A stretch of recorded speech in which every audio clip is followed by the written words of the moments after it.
Welcome to the Week in IndyCar on the Marshall Pruett podcast, brought to you by Cooper Tires, the Justice Brothers, Bell Racing Helmets USA, and our awesome friends at TorontoMotorsports.com.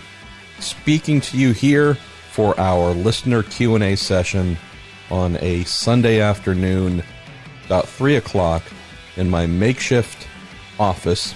Well, it's a real office. I shouldn't say makeshift. It's a real office. It's also known as the second bedroom in our new townhome that we just moved into. I'm surrounded by blue Rubbermaid crates.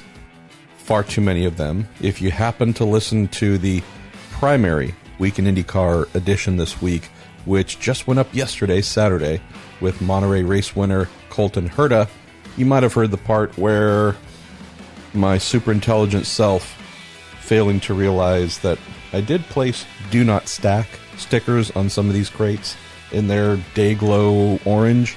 Yeah, so when you put do not stack stickers on Rubbermaid crates, and you put some of those on the bottom and then stack a bunch of heavy things on top, guess what? They fall on top of you.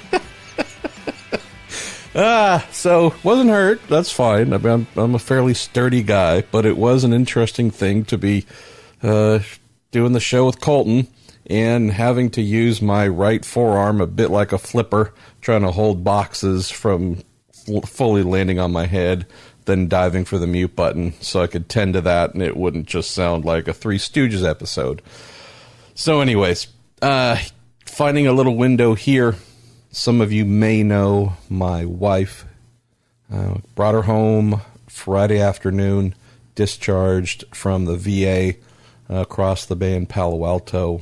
Altogether, I mean, she was home for about 2 weeks or so in June after being discharged from the hospital the first time, actually just about a half mile down the road from where we have just moved to.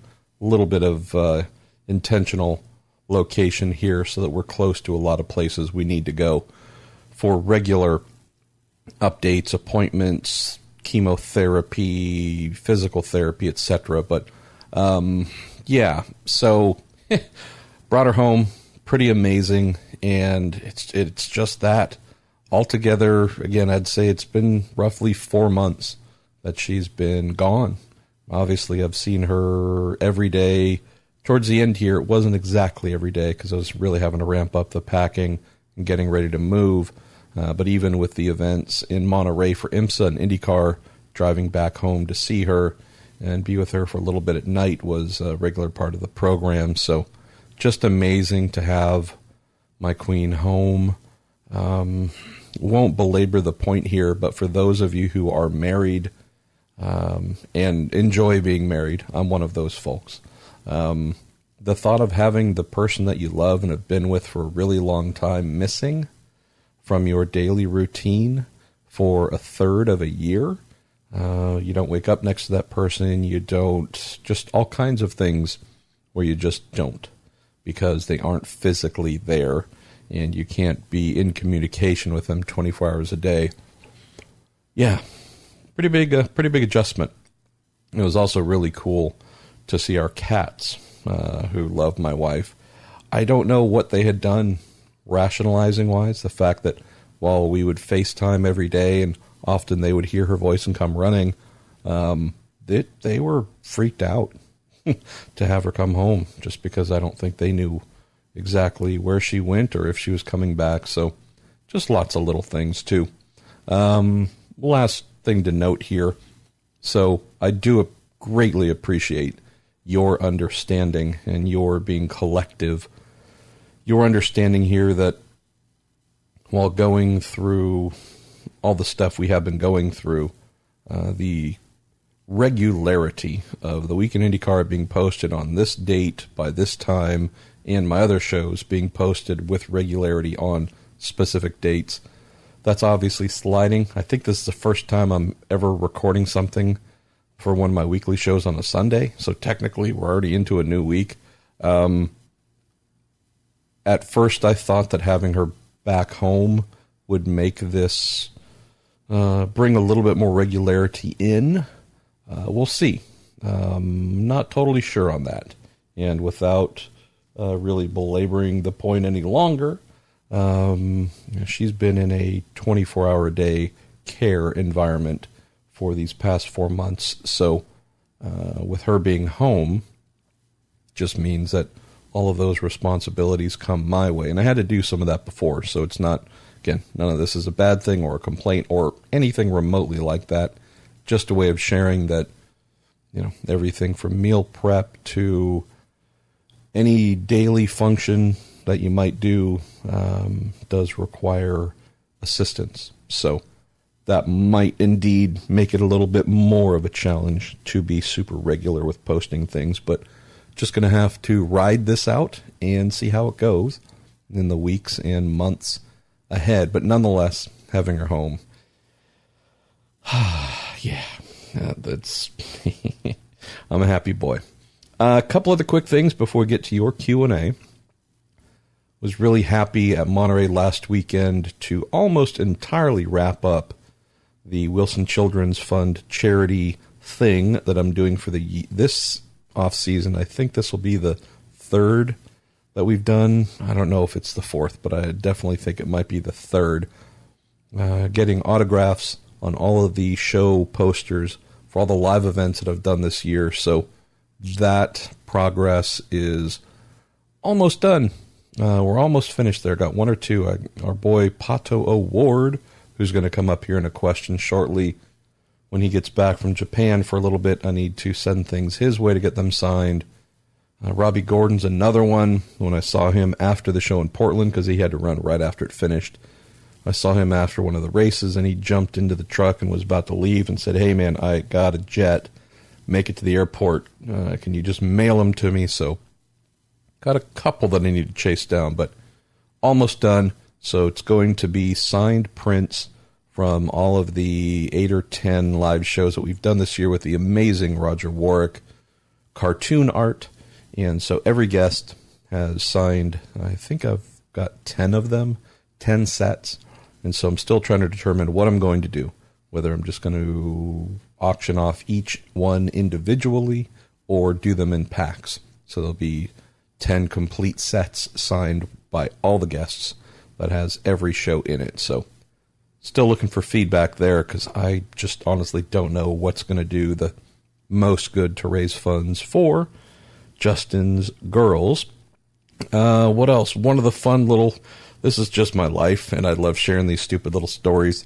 So one of the people who was one of my guests at one of the shows, happened to be an IndyCar driver, I won't say who, was chasing him down throughout the weekend to get his signatures on one of the set of prints. And he was very busy. Fully understand that, fully expect that, and respect it as well. So it was a lot of, "Hey, could you meet me here? Oh, man, all right, how about now over here?" So walked back and forth quite a bit, walked over to the transporter, then got a text saying that had needed to change, and got a text from this person saying, "Sorry, I'm taking a shut, S-H-U-T." And then, I guess, followed with a correction. So a little bit of an earmuffs moment here, but got a follow-up text with a little asterisk correcting shut, as if I got it, but they just wanted me to know with complete clarity that they were busy and we had to change where we were going to meet up to have this driver sign the prints because he indeed was taking a shit. So... seriously, I just love what I do, because the people that I work with, they're just insane. And I realize that we all work for, quote, different teams, whether it's a racing team, media team, whatever. I just consider everybody colleagues, even those who are rivals that I like.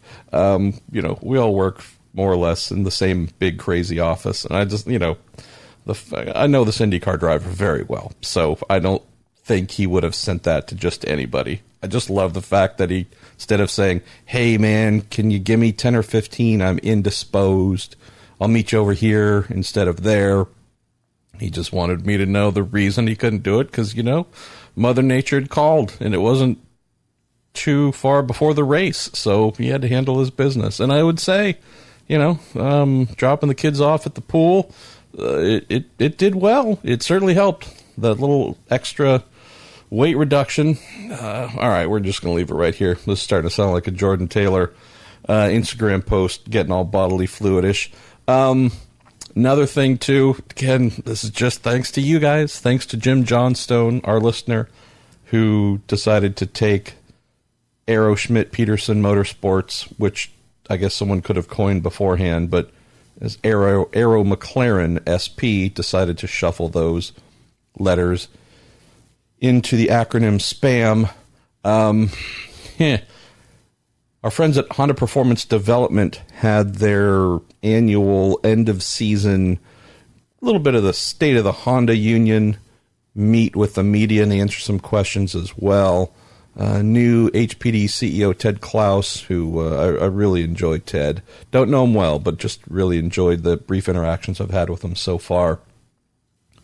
So looking at the transcript sent out by HPD afterwards, and in it, one of the questions was regarding James Hinchcliffe. Could he be a part of Honda, remain a part of Honda in the future, etc., knowing that SPAM is moving to Chevy? And I thought I thought it was a typo, because often what happens is when you have transcripts done like this, they're often transcribed live by a remote service that you pay for. Fast Scripts is one of them. Whenever IndyCar has, its drivers, the fastest 3 drivers in at the end of the day, or the person who won pole, there'll usually be a transcript that comes out, 15 minutes, 30 minutes later. And it's because while the person is talking, there's someone on the end of a genuine phone line listening in and typing away, transcribing immediately. You get the transcript back quickly, they send it out to the media, use those quotes, off you go. I thought that's what had happened here with HPD, because in Ted's quote, I just thought that the transcriptionist maybe didn't catch the fact that he was referring to Sam, as in team co-owner Sam Schmidt. What was in the transcript was SPAM. So, again, I'm just thinking, oh, oops, haha, funny mistake. Someone asked, again, about Hinch's situation, been a huge spokesman for Honda, doing all the commercials. Is it settled for next season that he won't be doing anything for Honda? Is there a possibility he could? Ted answered, yeah, as I mentioned earlier, we had relationships and contracts with the teams, and then the teams have contracts with drivers. So for James' situation, he's still under contract with SPAM. And so we need to direct that question really through him and through that team, unfortunately. So looking at this, I just thought it was referring to Sam, because Sam Schmidt's kind of the target for any and all questions there, point person. And so I just sent the note back to HPD saying, hey, looks like the transcriptionist got this wrong. And they fired back and said, no, not wrong, intentional. And apparently the good folks at HPD were listening to one of our recent episodes where we've been just digging in fully and embracing SPAM as the team name and referencing it frequently. And apparently before the little press conference, briefing Ted on a few things, I'm told that he was said, hey, if this topic comes up, don't be afraid to use SPAM, because we're kind of like an acronym too. So it's not as if my silly little Week in IndyCar podcast, or any of the podcasts that I do, have any real bearing on life, the universe, and everything. But I will admit to taking great pride in having just a great amount of thanks to Jim Johnstone for just sending this in, whatever it was, a month plus ago, and coining SPAM out of Arrow McLaren SP, and the fact that Robin Miller's using it now on NBC Gold, the fact that others are using it, the fact that it's made it into an official press conference with HPD, and they wanted to point out that no, it wasn't a mistake. We heard it, we loved it on the podcast, and we just said, hey, go with it, Ted. And Ted, being awesome, did. It kills me. This is the best. So, little note there.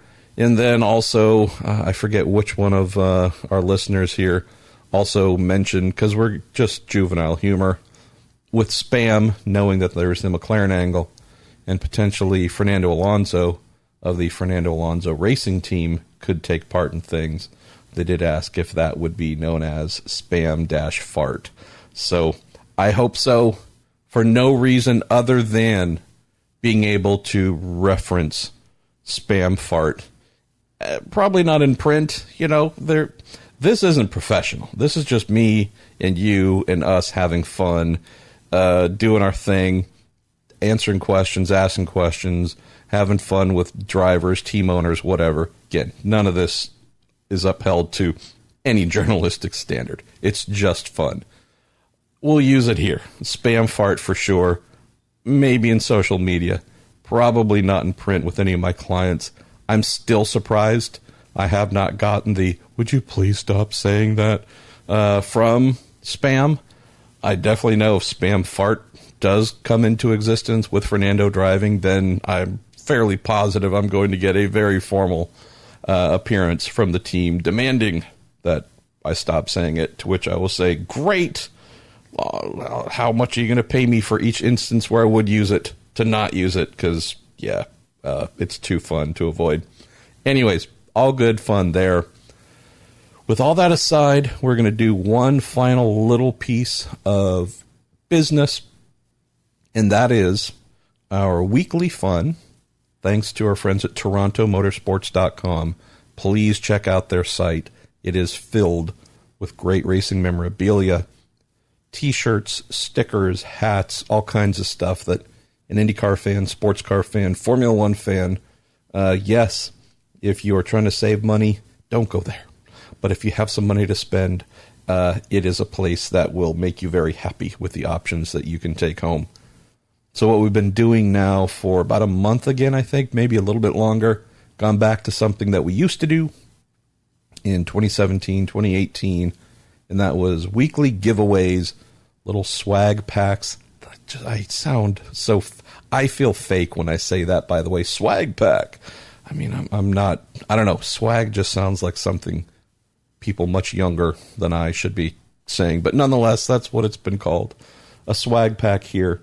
That's what we have to give away. And the method for those giveaways, it's based on whose questions sent in on the Marshall Pruett Podcast Facebook page, our episode threads that we put up each week for the Week in IndyCar and also the Week in Sports Cars. But in this instance, the Week in IndyCar, whose question receives the most likes.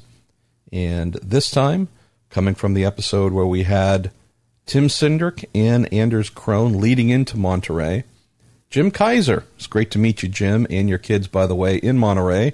Your question happened to receive twice as many likes as anything else, and it's an irreverent one. It said, Marshall, given his frequent, unscheduled, and unscripted appearances, have you considered a new show or segment titled Racing with Rocky? And if you haven't heard, our cat, Rocky, Rosie doesn't do it so much, but she's been meowing like a fool since we moved, so maybe she'll be working her way into the show. But our male cat, Rocky, has loved, of late, to jump up on the desk while I'm recording and put his ass in my face or do something just as disruptive as he can. And he has the whole day to jump up on the desk and just really loves to wait until he sees I have the microphone in place and I'm speaking into it. And then it's just Rocky putting his ass in my face. So, I don't know about racing with Rocky here, Jim. Look at the business end of a cat. Maybe that's the segment. I don't know. I don't really think we want to put that one here in the show, but nonetheless, your question did get the most likes. So send me an email or a DM or something, whatever your preference is. Reach out to me here. Get me your email address, and I'll connect you with our friends at TorontoMotorsports.com.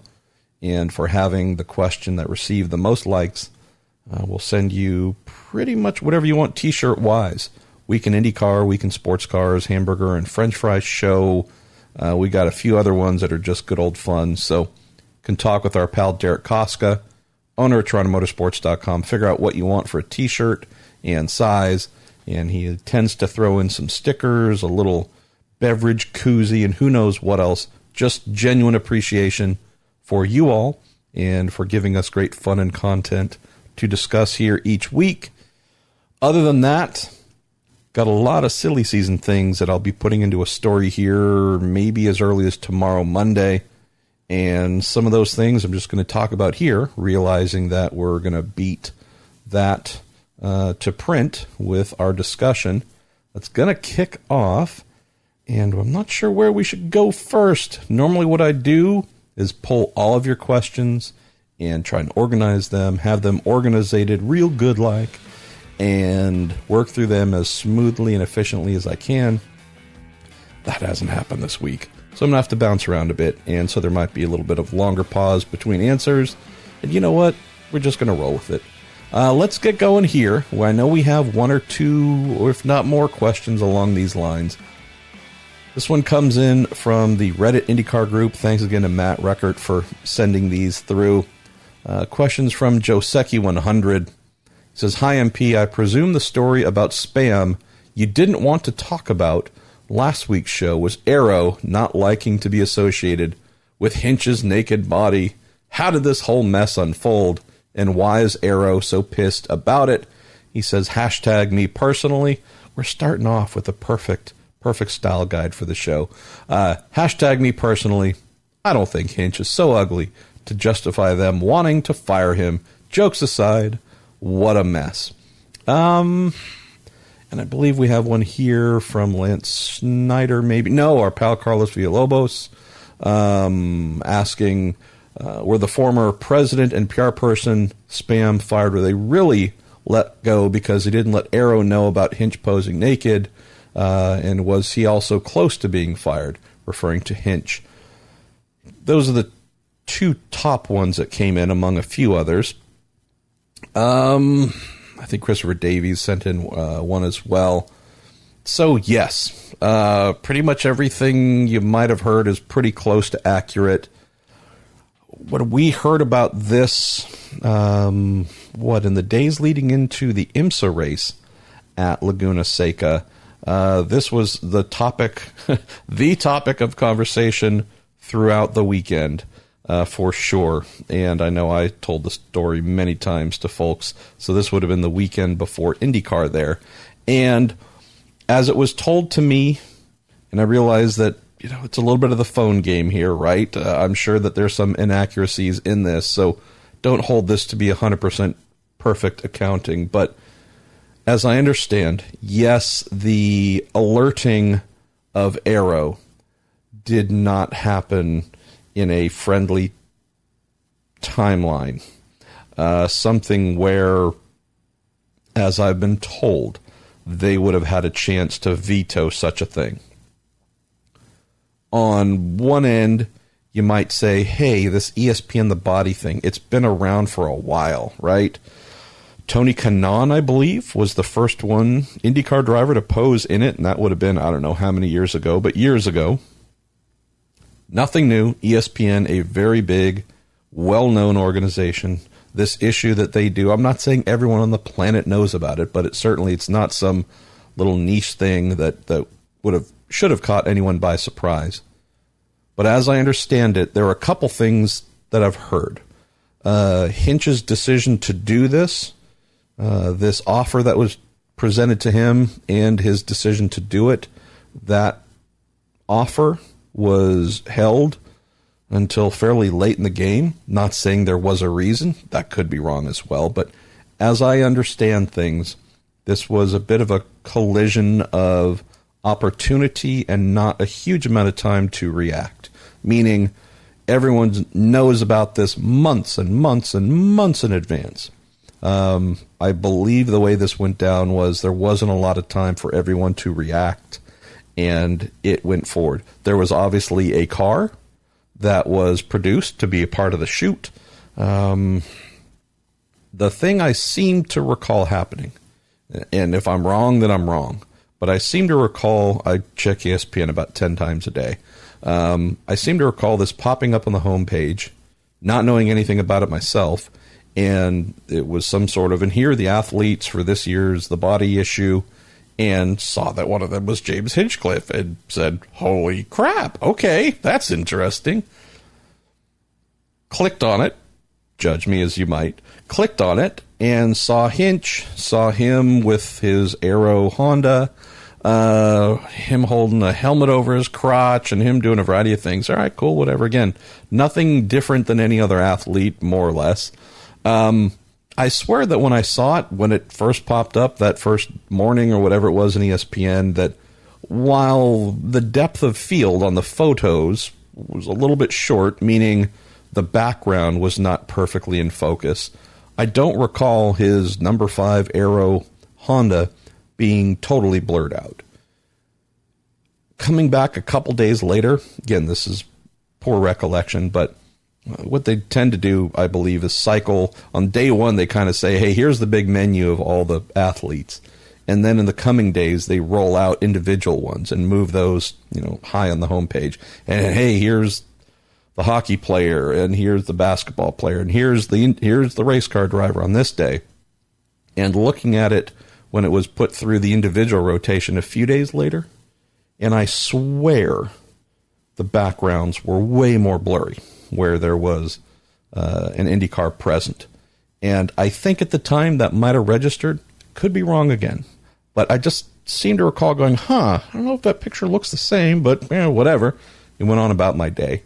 And then not too long after, heard this story of, they might not have let Arrow known that their highest profile athlete / advertising associate partner, you name it, the person most publicly aligned and associated with the Arrow brand from a promotional standpoint, is buck naked with their car in the background. Now again, there could be some vagaries here, some little things that might be right or wrong, but the heart of the issue is information being relayed to Arrow appears to have not happened in a timely manner, or when they really would have wanted to know about it. I've heard, someone told me, and this person tends to be pretty spot on, that this is actually learned about by Arrow after the body issue came to light. And if that's the case, and that I guess that would be the worst case scenario for them, knowing their reaction to this. Some have said, well, what's the big deal? It's free publicity, right? And it's not as if it's just meant to be a gratuitous thing with Hinch, doing his impression of our cat Rocky and sticking his butt in everybody's face. There's a magnificent story written by the amazing Ryan McGee talking about the death-threatening, as A.J. Foyt would say, accident that almost claimed his life in 2015, speaking about the scars that are visible on his body and so on. So beyond just Hinch posing for some photos naked, covering himself up strategically, obviously, but there's also a pretty amazing story to complement it, written by my pal Ryan McGee, that stitched everything together appropriately.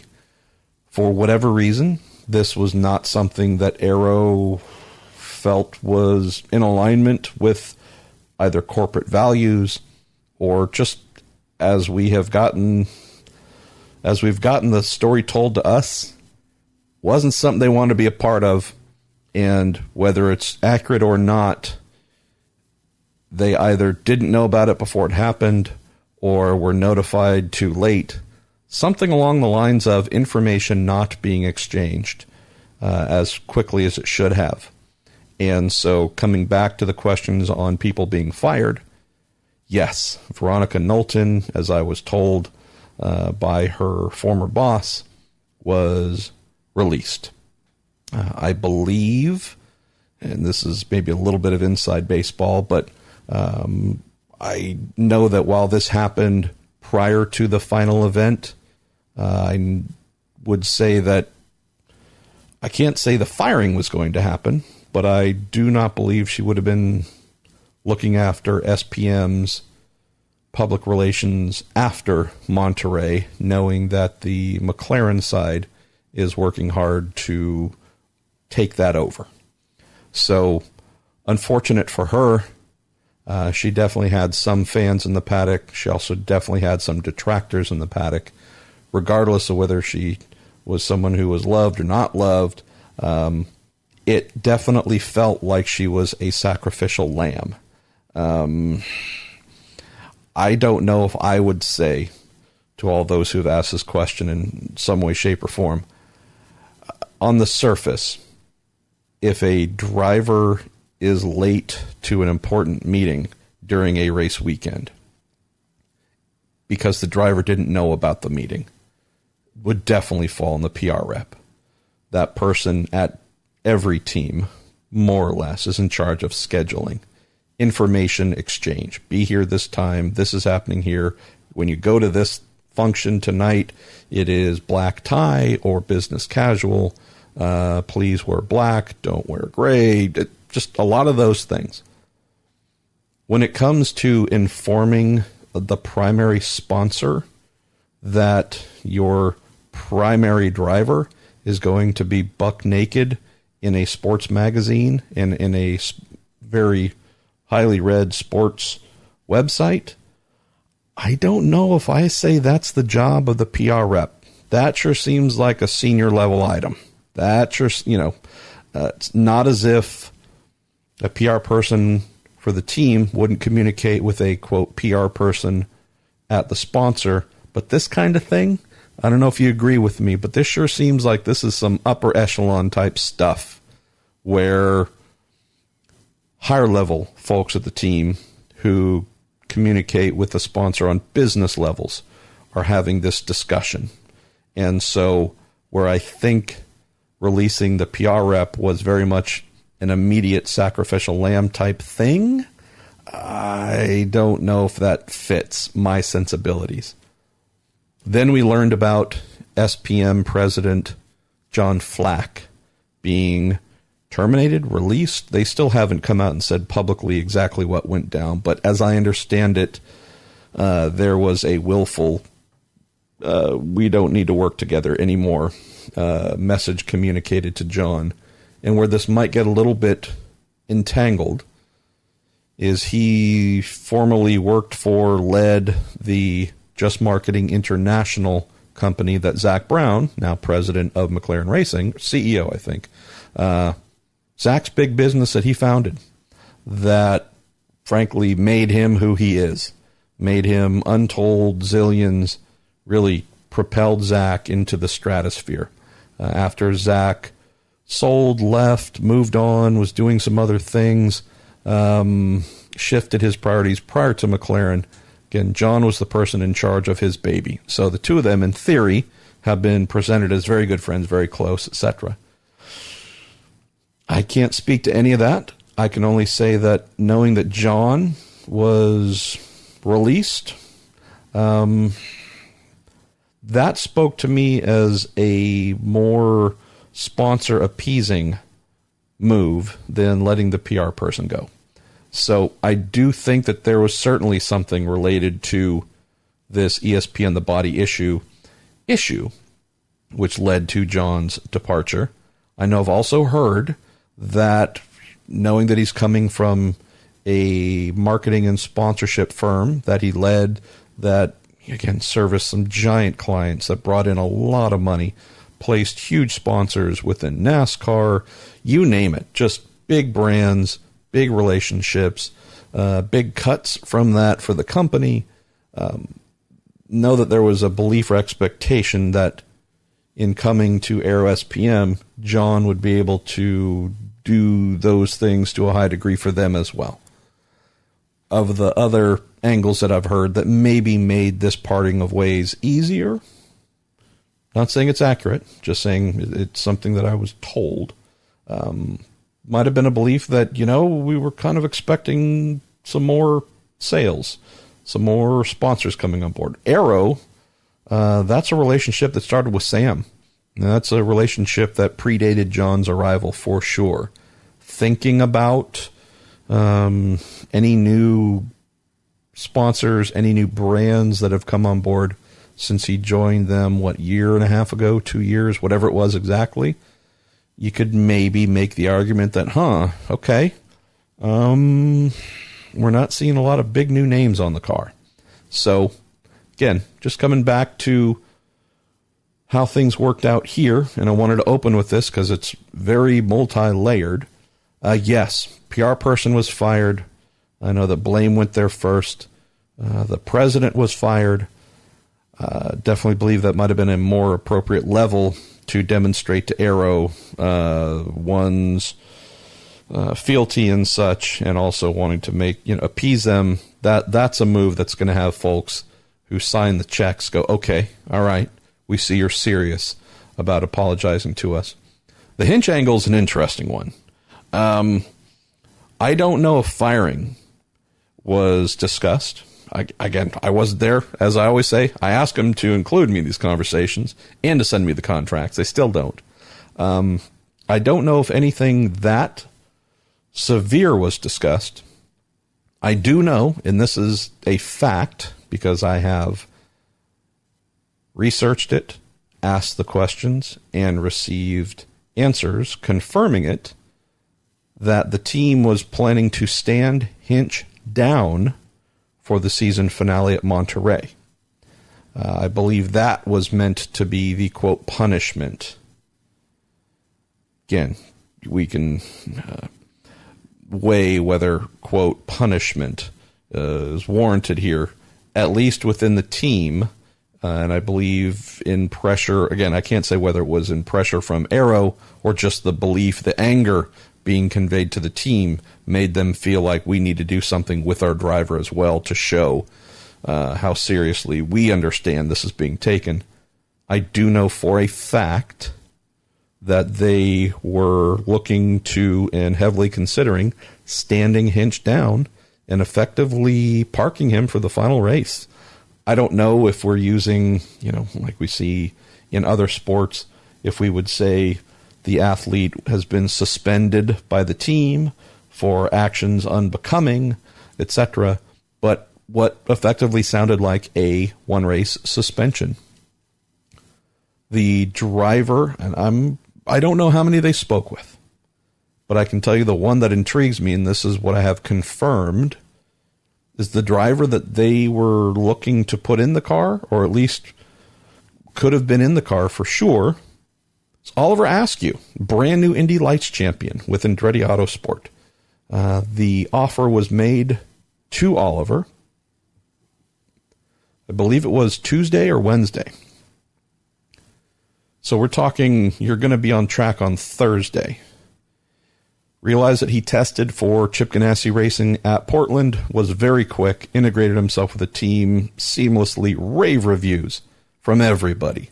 There's what was in print about that test. I know I wrote, David Malsher wrote, some others wrote about Oliver and his run that day in Dixie's number 9 Honda. We also wrote about Renus VK in, I'm forgetting which number 20 or 21 Ed Carpenter Racing Chevy.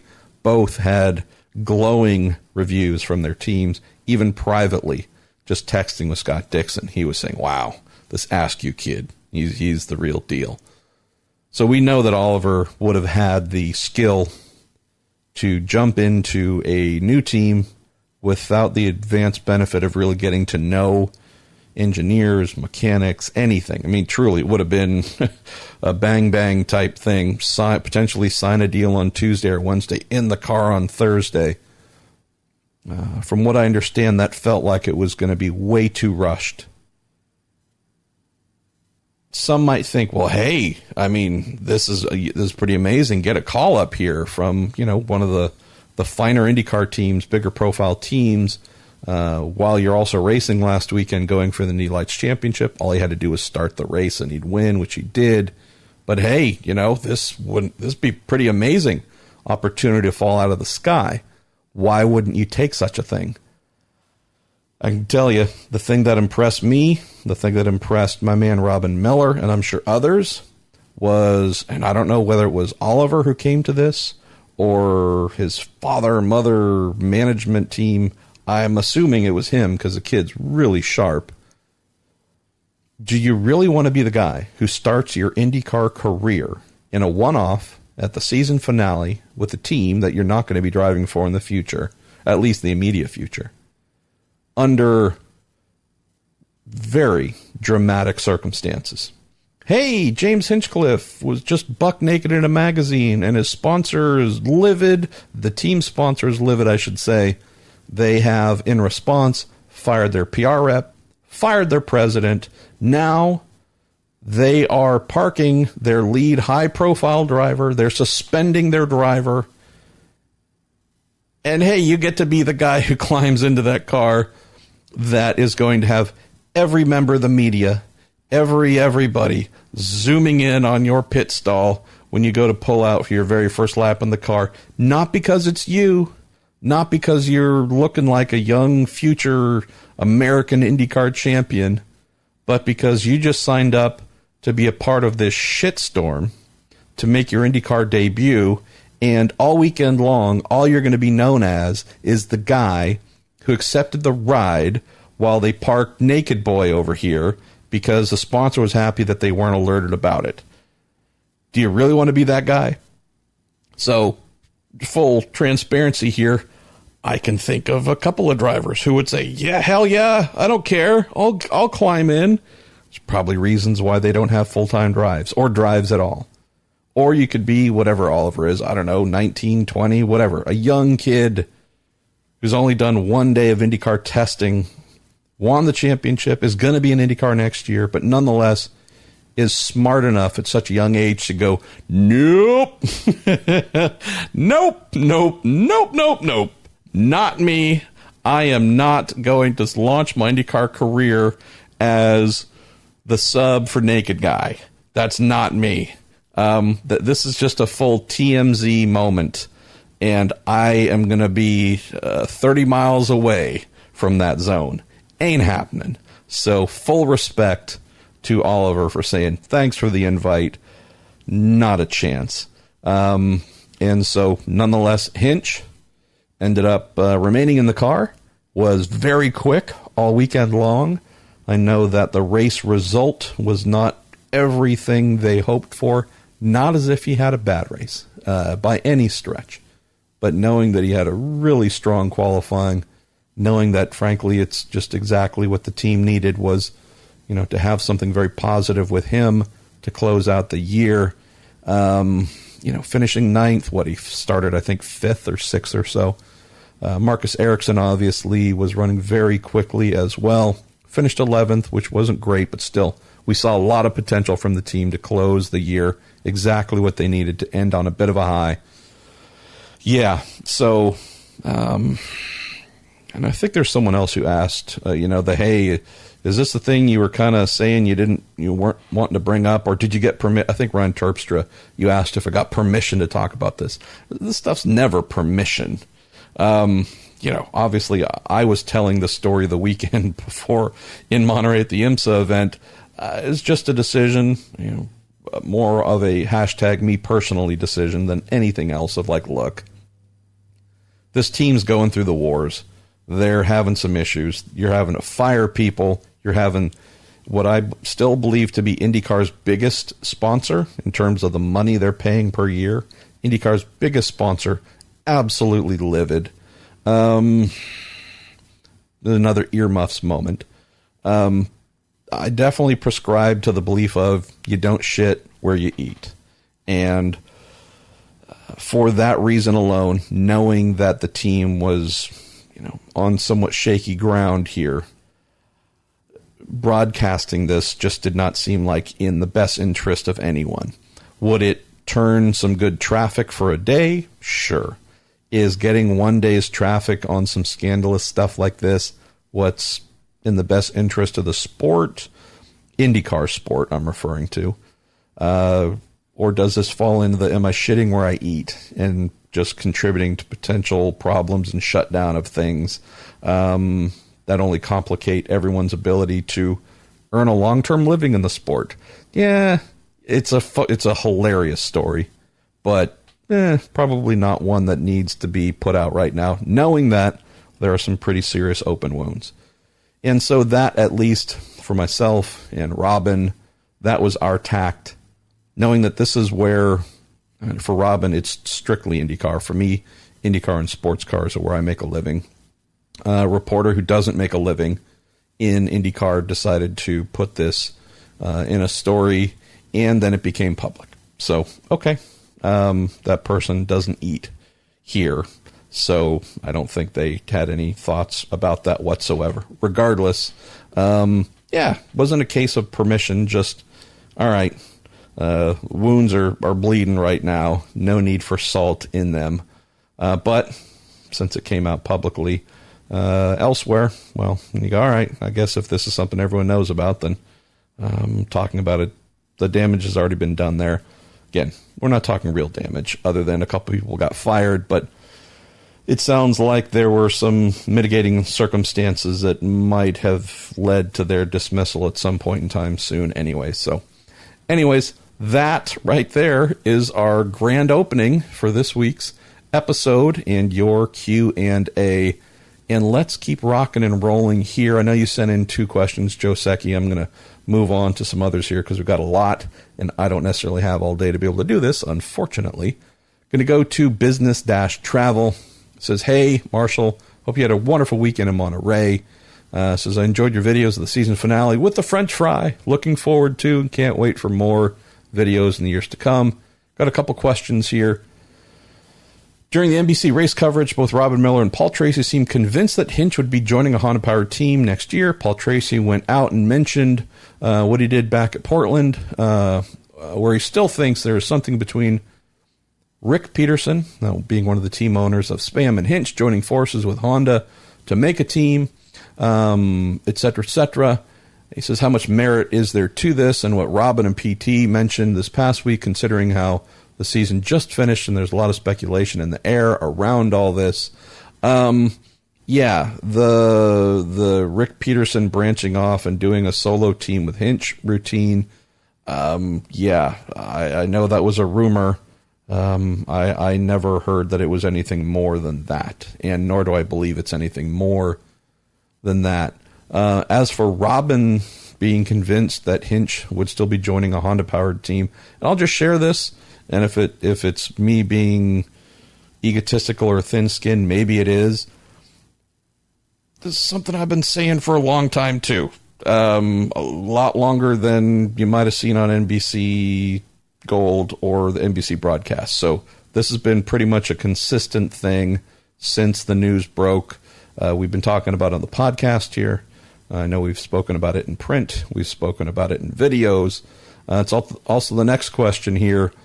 Want to get your thoughts on where Chip Ganassi Racing stands with adding in a third in-house car to their program for 2020. Robin Miller mentioned this back at Portland during practice coverage. And he also mentioned again last weekend in Monterey. Again, I'll just share. I believe I was a person who broke the story about the team looking to add to be technical support, etc. So I love that you're hearing this from others on broadcasts. Maybe just keep in mind that a lot of the stuff you hear on broadcasts comes from the folks who, I guess you could say, are the full-time reporters, real reporters, Robin being one of them, obviously. But yeah, we're referring to things here that don't be afraid to check out racer.com on a regular basis, because a lot of what you hear being discussed during the broadcasts tend to come from things that Robin and I report. I know that our friend David Malsher is someone whose work is also cited at times, as it should, because he is a good reporter, and there may be a few others, well, not that many others, but some. But yeah, just know that barring Robin on NBC with the IndyCar content, he's the only reporter there. Everyone else is some form of TV or radio person or ex-driver. All awesome. Just not folks who actually wake up every day doing work as a reporter, making information go from conversations into print form, which is then taken during these broadcasts and often presented. So just sharing here that, okay, that's just me being totally honest.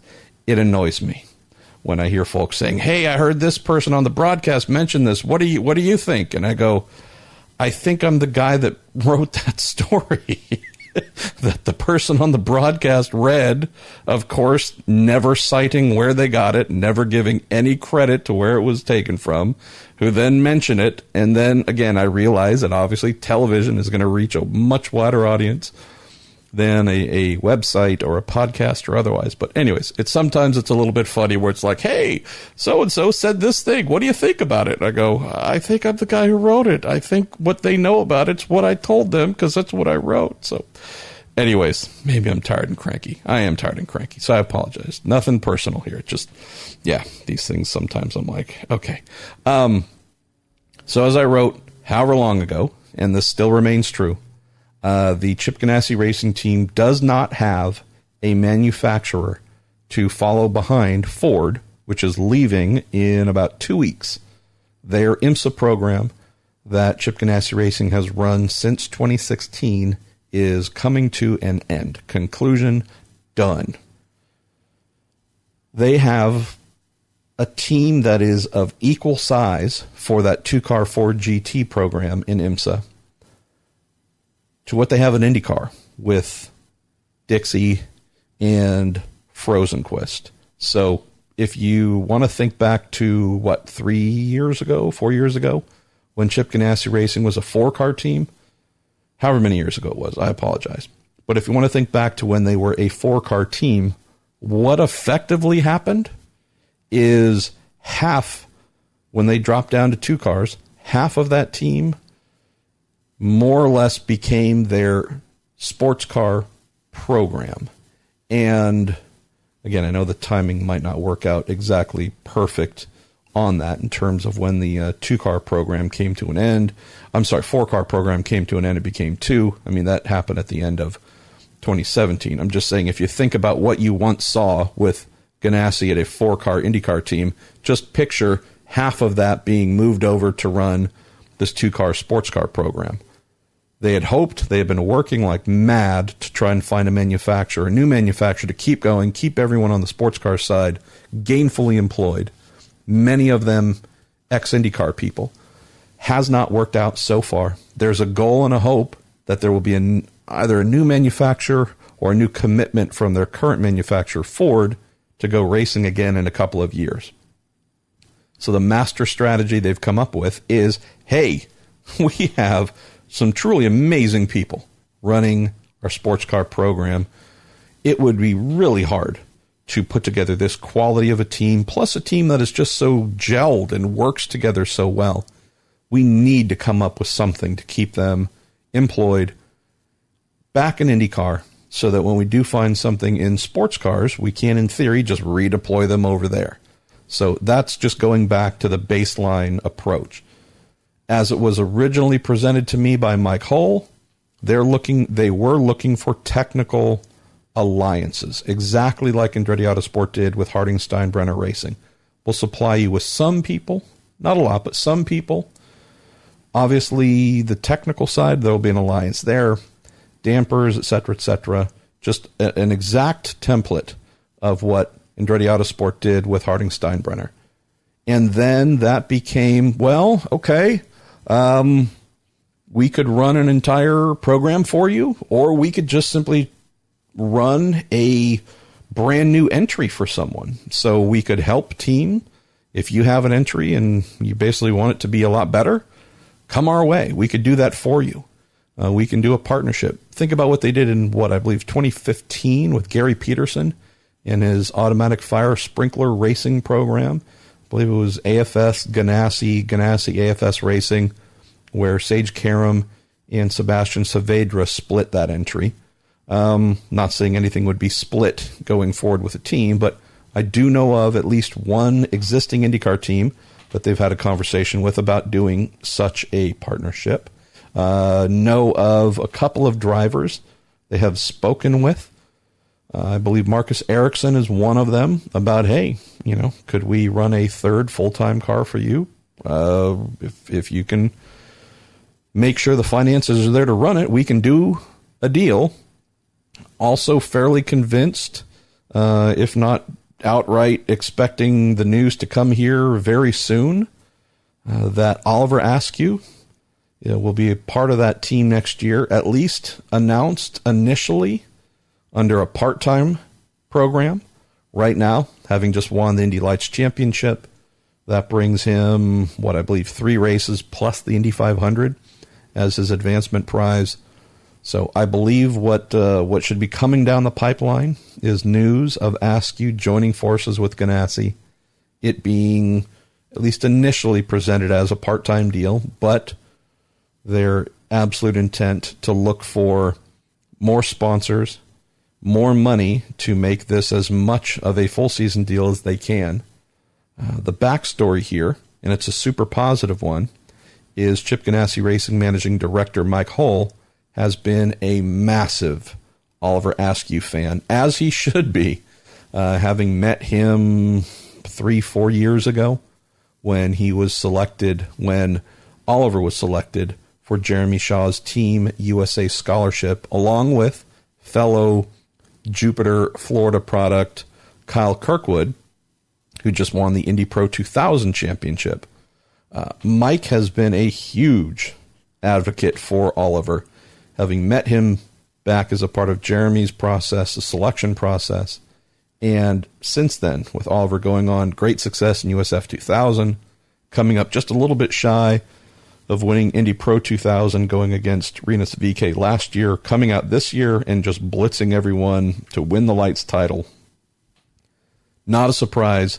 Mike, who has been a huge, huge supporter of his, also, when they're looking to use one of the test days made available for rookies and such in IndyCar, that their first call went to Oliver Askew to put him into Dixon's car at Portland. I mean, these are all, if you know, the fact that there have been really strong efforts to make sure that Oliver does not get away and that they are able to start working with him and get him into the team. That's what we expect to see happen here, to be announced very soon. Hopefully none of that has gone sideways. Hopefully there have been no changes whatsoever there, but definitely a big point of interest for sure of looking at what we believe could be a future champion. Also someone that the Ganassi team clearly is looking at, thinking Monsieur or Mrs. Business-Travel, that the Ganassi team wants and needs to run more than 2 cars to keep its great sports car team employed. I don't know if the true depth of consideration has gone beyond Oliver and Ericsson. If there are others, then that would be amazing, just from a health for the series standpoint. But I think somewhere in there you're going to find truth. I do not know if there's any desire to expand beyond one additional car. I mean, I think if someone came there and said, hey, here's just a buttload of money for a 4th, I think they'd consider it, but I don't think it's something they really want to do. So could there be a 3-car Ganassi effort plus a technical alliance with another team? I think that could happen for sure. It just looks like the possibility of adding a 3rd in a fairly short amount of time has gone from it's a goal, it's a desire, it's a way to keep our sports car crew in business, has maybe amplified to a, ooh, this could be more than just trying to maintain employment for really good crew members. It could turn into a, and we just got stronger as a team. Putting Felix in that 2nd car certainly made the Ganassi team far stronger this year. Could they actually get one step better by having a young Askew in the car? Or could Marcus, in a well-sorted team, I wouldn't accuse where he's at right now has been as being the most well-sorted. In a well-sorted team, could we see different stuff out of Marcus? I absolutely think so. So, yeah, watch this space. Would be completely shocked if nothing happened with a 3rd car for Ganassi here. And please accept my apology for the little rant here on where you might have heard things first. I realize it's not your job to see what I write and if I put it up before others. Just sometimes it strikes me a little funny when I'm hearing this stuff come back that other people are often reporting the things that I'm saying. Let's go to Easy-D12 1595. I would assume that's December 15th, 1995 is the birth date. And if not, I need the story as to what it is. Hello, Marshall. Hashtag me personally. Fine form. Do you think they should put off repaving Laguna Seca for a few more years? It was great watching the cars really slide around and try to find grip. It seemed like the lower grip surface made mistakes plentiful and increased opportunities to pass in a race we were told was going to be parade. That's the prevailing wisdom, isn't it? And I'm in complete agreement. I would also say it really depicted the difference in tire brand approach. If we think about the IMSA cars that were there the week before, their stints that they run are roughly the same as an IndyCar stint, meaning, they're going to go 35, 40-ish minutes or so on a tank of fuel and presumably change tires at that pit stop as well. We know that in sports car racing, they can do multiple stints on tires. But what was interesting to see was at Monterey IMSA, wasn't a ton of passing. And the Michelin tires there, they're known for being very, very good. They're also not known for falling off much. They're also, difference-wise in the rules, they do not have primaries and alternates. They don't have the same what Firestone does with their black and red banded tires. So one tire, same for everybody. Wasn't a huge amount of tire degradation. Didn't see a ton of passing. Come back the following weekend, IndyCar mandates 2 different tires, knowing that you have to run on both during the race. And we did see varying levels of tire degradation based on who started on reds, who started on blacks, who went to use blacks, use red. I mean, lots of variables here. And we certainly witnessed that a low grip track with tires, some of them degrading fairly quickly, led to lack of traction and or mistakes or locking brakes, all kinds of fun. Just to me, it was fascinating to see here. 2 weekends in a row, 2 series using spec tires. One of them, though, mandating, hey, you have to have 2 different types that you run on. One put on a whale of a show. I don't know if the other one did, in its entirety at least. So, yeah, the argument to not pave Laguna, I think that's going to just gain traction. Sorry, that's a bad pun, which wasn't intended. I do think it's going to gain traction from the open wheel side. I know that from the sports car side, there's lots of folks complaining, pave this sucker now, because maybe with more grip, it will be easier to pass or something like that. At least from the IndyCar side, prevailing wisdom coming out of the event, keep it, don't change it. Everything's pretty awesome. Let's go to Derico09 from Reddit, who says, with Colton Herta now brought fully into the Andretti fold, how does that change the dynamic inside Andretti? I don't think it changes anything. I really don't. As Colton mentioned on the podcast this week, he absolutely required in his contract for his race engineer, Nathan O'Rourke, to be his race engineer. Sounds like, although he didn't say who, there were some crew members as well that he said they've got to be here with me. I don't think much changes. Keep in mind, he's been sitting in on all the engineering briefs, debriefs, previews, planning sessions. This guy, although he has driven for a different team through their technical alliance, they have all been married at the hip. So I don't really foresee much of anything changing here. The one question that could have an effect is Brian Barnhart, the Harding Steinbrenner Racing Team president, knowing that we expect a number of the crew members from HSR to be folded into the new 5th Andretti entry. I don't believe it's going to be everyone. I know it's not going to be everyone. And I also not sure if Brian, knowing that he's currently president of the HSR team. Well, HSR, as we know it, is not expected to return. So I don't know if Brian's going to continue in his, I guess, race day role as strategist for the car, or if someone else would be brought in. So that could be probably the only big change I would think from a race production standpoint. We're going to go to BDO Rock. I might be mispronouncing that. I probably am. Actually, no, we're going to go to I Forgot My Password OK, who says, hello, what am I supposed to do with myself for the next 6 months? Not looking forward to being strung along on B2B and associate sponsor and McLaren non-announcements. Should I hibernate? I wouldn't say that's all we got coming. I started working on that silly season update that I mentioned towards the open here, and we've got AJ Foyt Racing, big question mark as to what happens there. The aforementioned Spam, big question marks there. Meyer-Shank Racing, we think we know what's going to happen there, but I know that there's a couple twists and turns that could be unveiled. Carlin Racing, very much a question mark. We know that Max Chilton's going to come back for something, don't know how much. Ganassi, we've already touched on. We expect a third car, part-time, full-time, not sure. Dale Coyne, we know Bourdais is back. Santino has said he wants to come back, but we also know while saying he wants to come back, he's been meeting with other teams. So, and Dale has also said we've had plenty of interest in that second car.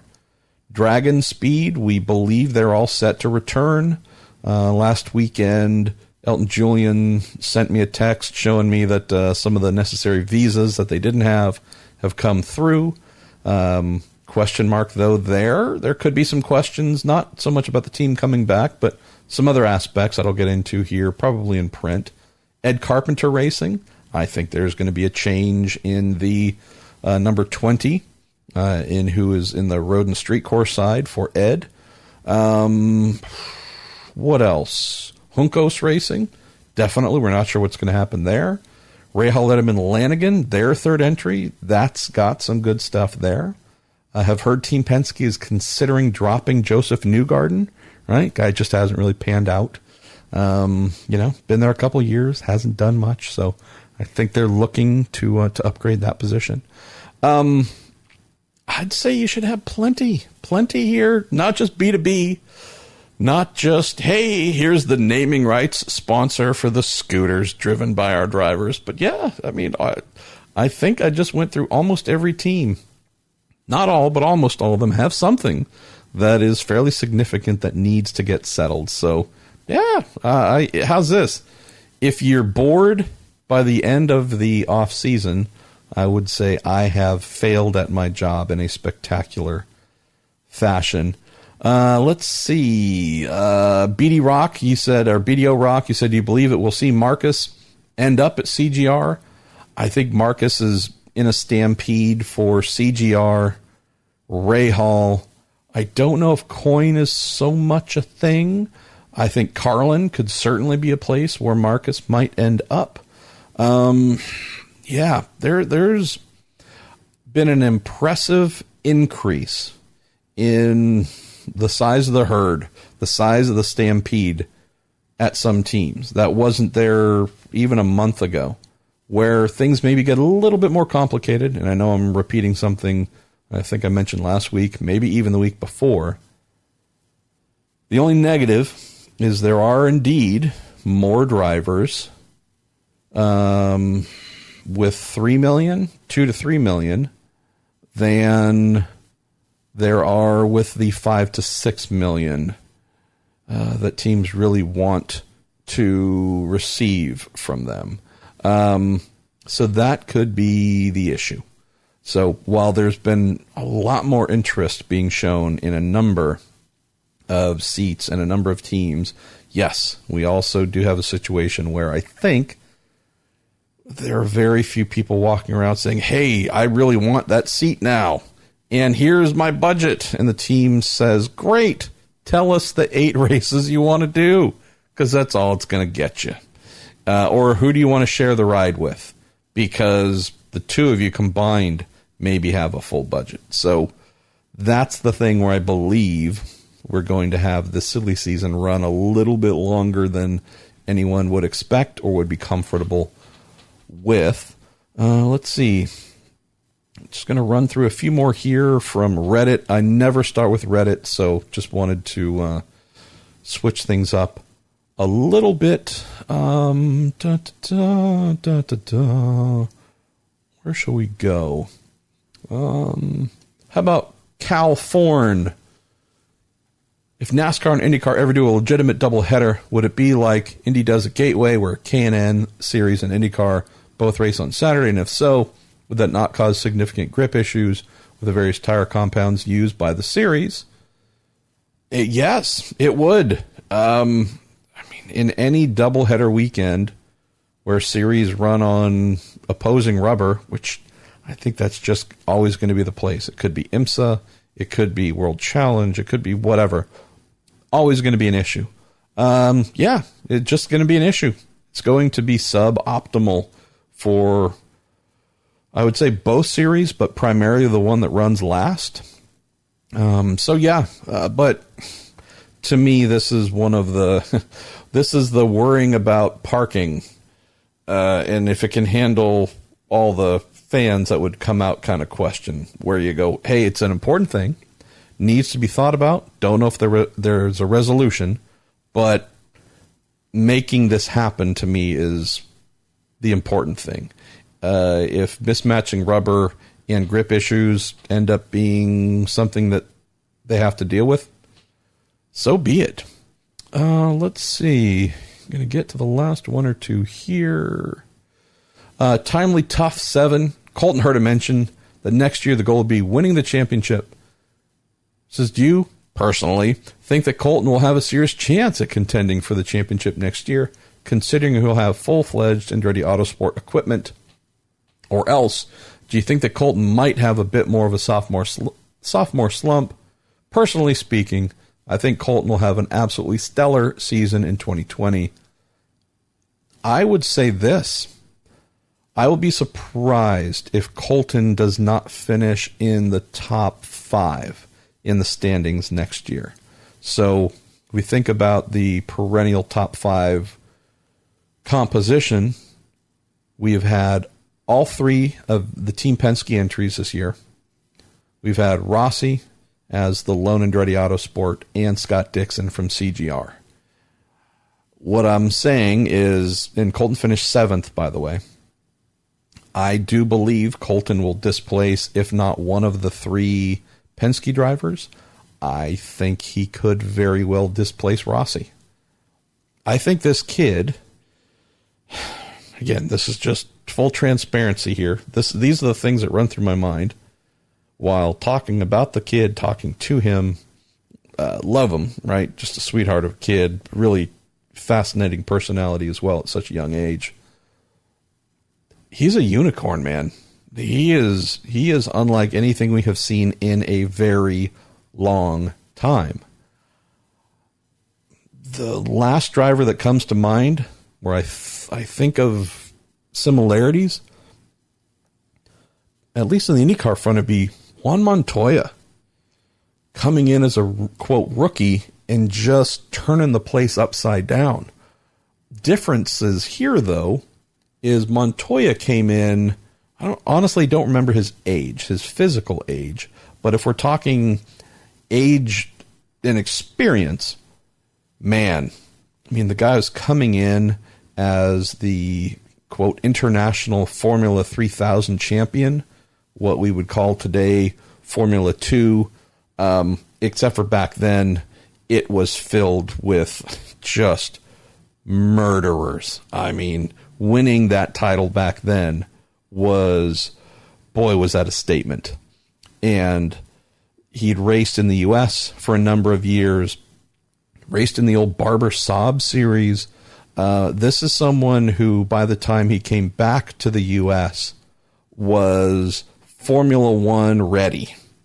Older, I don't want to say more mature. That's a question mark. He's never really gotten there. But Montoya coming into IndyCar as a rookie, while he was a, quote, rookie, had been to many of the tracks, had been so heavily seasoned in Europe.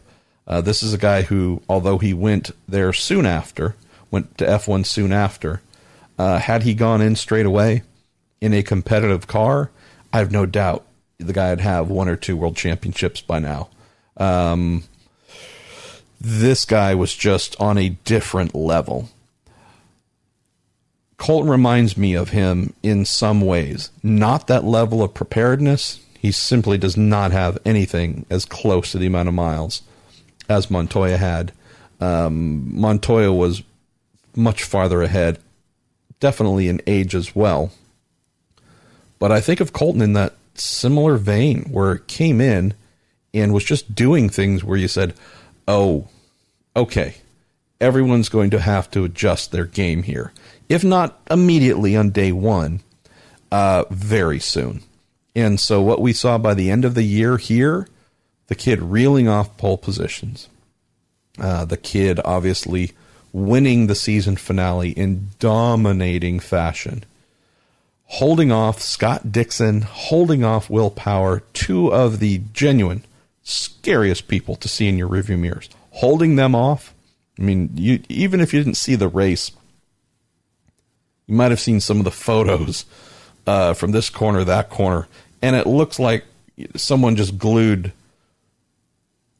the nose of Dixon's car to the rear attenuator of Colton's, or Power and such. Just merciless pressure. The kid never buckled. Didn't make a mistake. Learned from the mistakes he made at Portland by pushing too hard, ruining his rear tire, or just ruining his tires, and becoming easy prey, getting past, etc. The talent he has to work with is ridiculous. His ability to get the most out of himself is remarkable. The thing that I think makes him stand out among just about everybody is his mental processing speed. He is so smart, picks up things so easily and quickly, and adapts immediately. That's where this kid to me is a bit of a unicorn. Where Montoya came in with so much experience that,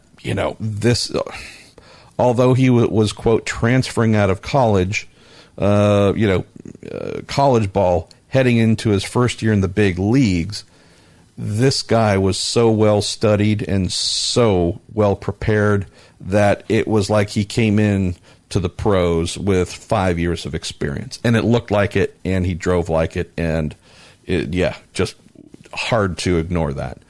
Colton, on the other hand, lot of decent amount of experience, spent time in Europe from a young age, did a lot of things, but let's not mistake doing, Formula 4 in Britain as the thing that's going to prepare him to be an IndyCar champion. Important stuff, but definitely from the steel sharpening, steel mindset, you're not going to find that in British Formula 4. We can certainly say, though, that what he has done this year to come in with so much to learn, even though he was amazingly good last year in Indy Lights, but with so much to learn in the big leagues, the rate in which he processed all the new things that happened to him, how to get the most out of reds, the timing and all of that, when to push, when not to push, fuel saving, so on. This kid made this huge task look relatively simple.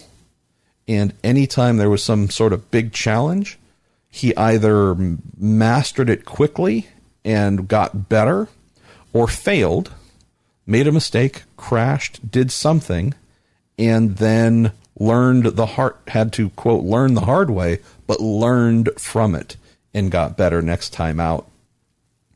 Didn't see a slump. I didn't see a slump. I don't foresee there will be one in the second season.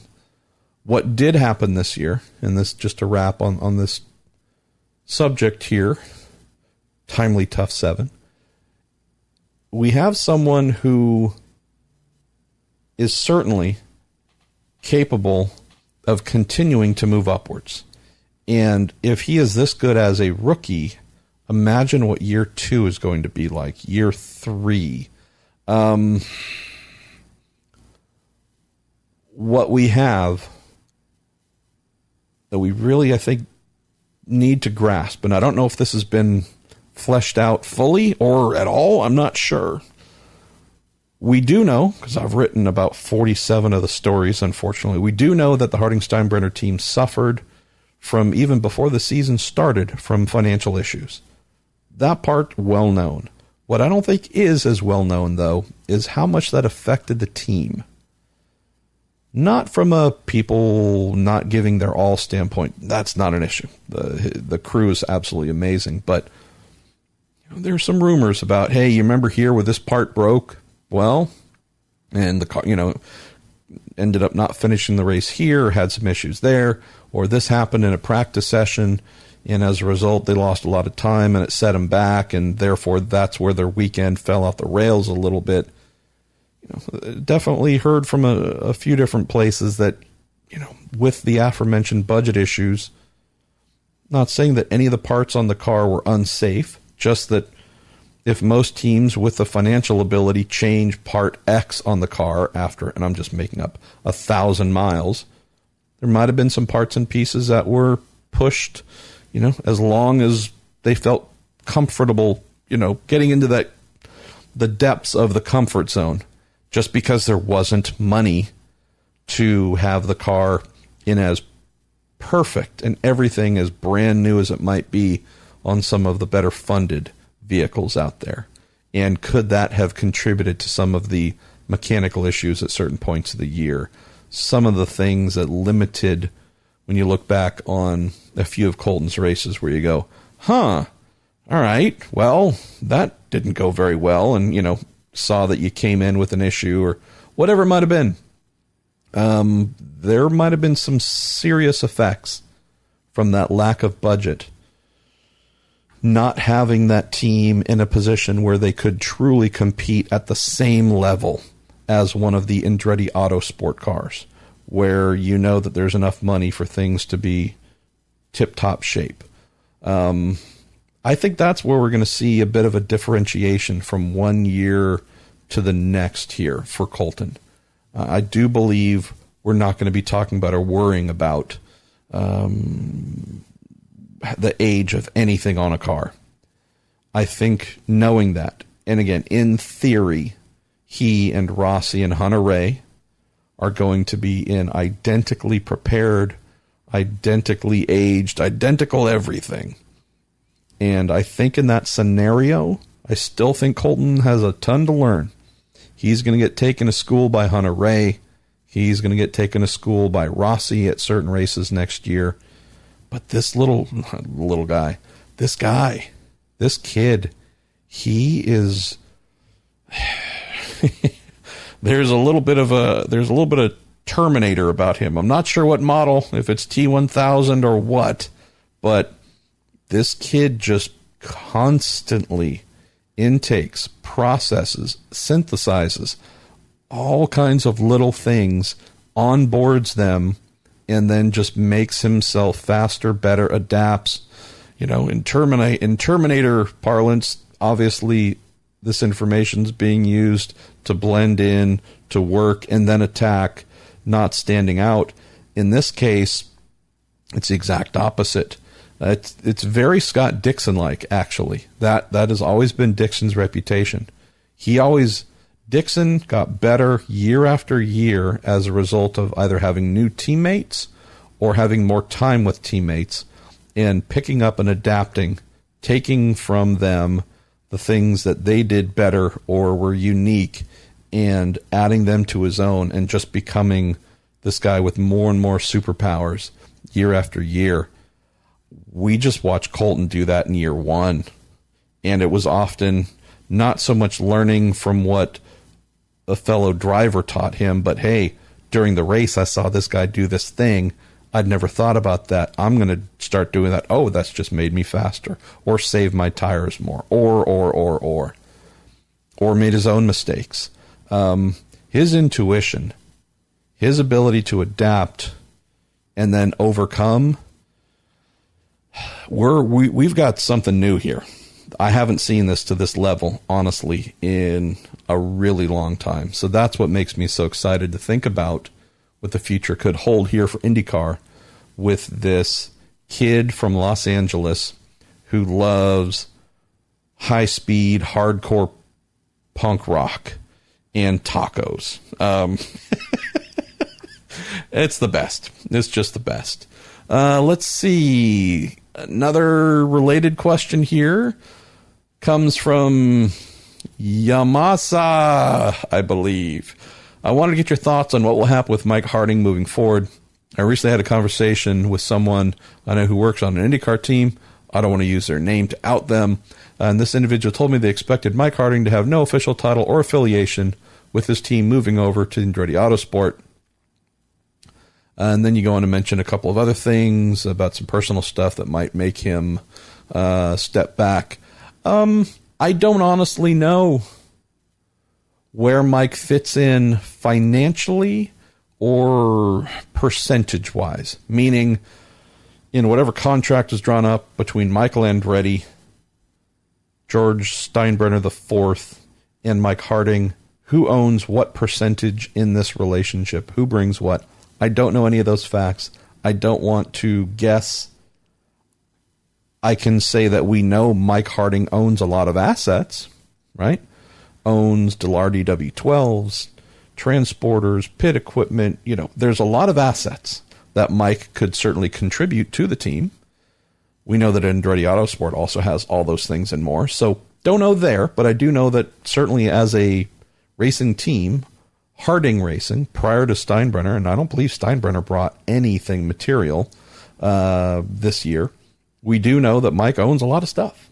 So I would say it wouldn't be crazy to think that Mike could or would contribute some of those things. As for the Steinbrenner side, I don't know. I do know that they've contributed financially. I would assume that would still be part of an expectation there. What I think, and this is, having heard this from some folks who aren't idiots, who would probably know, Mike Harding's goal, knowing that he's got some personal things going on the family side, and finances have been tight all year long. Believe Mike wants to be a part of things as much as he can, wants to contribute as much as he can without having to really truly come out of pocket for them. So if you already own a car, you already own pick all of the physical assets needed to run a team. If you already own those things, contributing them, that being your contribution to a relationship, I would say that'd be a pretty smart one. Having to spend $0 to be involved, or as close to $0 as possible, from what I've heard, has been a goal all along. And so it wouldn't surprise me if we did learn that might end up being closer to the truth here. I know that someone else asked a question, and I think it was on Facebook, and I'll just roll it in here because it fits the thread. And it was something along the lines of knowing that the Harding-Steinbrenner team had problems finding sponsorship to run Colton. Why would we think things would be any different now with Harding and Steinbrenner coming along and teaming up with Andretti? And I would say the answer is within the question. Absolutely within the question here. Instead of why, it should maybe be more declarative. That being, the Andretti team is one of very few in the paddock that has proven their ability to find money, find sponsors. Coming back to one of the question just a moment ago, a lot of it's going to be B2B. A lot of it's going to be business to business. But they certainly have the ability to find money to a higher degree than almost any other team, if not any team. I believe we can pretty much say they are the best at making that happen. This is the thing I'm most excited about, in addition to knowing the vehicle is going to be identical to all those under the Andretti Autosport banner. This is the thing that excites me the most for Colton and for Steinbrenner and Harding, is that the Andretti team should absolutely be able to leverage existing partnerships, develop existing partnerships, and find new partnerships to help bring financial security to Colton for many years to come. And no disrespect to Harding and Steinbrenner, but I know that was not an area of strength for them. Know that the costs of things certainly became an issue for Harding. I did hear that although there was a lot of debt that came out of the 2018 season, I've heard that Mike Harding, reached deep into his pocket to make good, so that these relationships and vendors could, continue receiving requests to give the team parts and pieces and services for 2019. So huge credit to Mike there for, although it might have taken a while, being a stand-up guy and clearing all debt and keeping the thing moving forward. I know from what Robin has written that George Steinbrenner's father, Hank, and I believe there's some others too, have come out of pocket to help backstop things this year at times when things were very dire financially. So to me, the Andretti side, frankly, that is the savior to all of this. I know that Michael as well, from a contractual standpoint, holds final say on Colton's direction.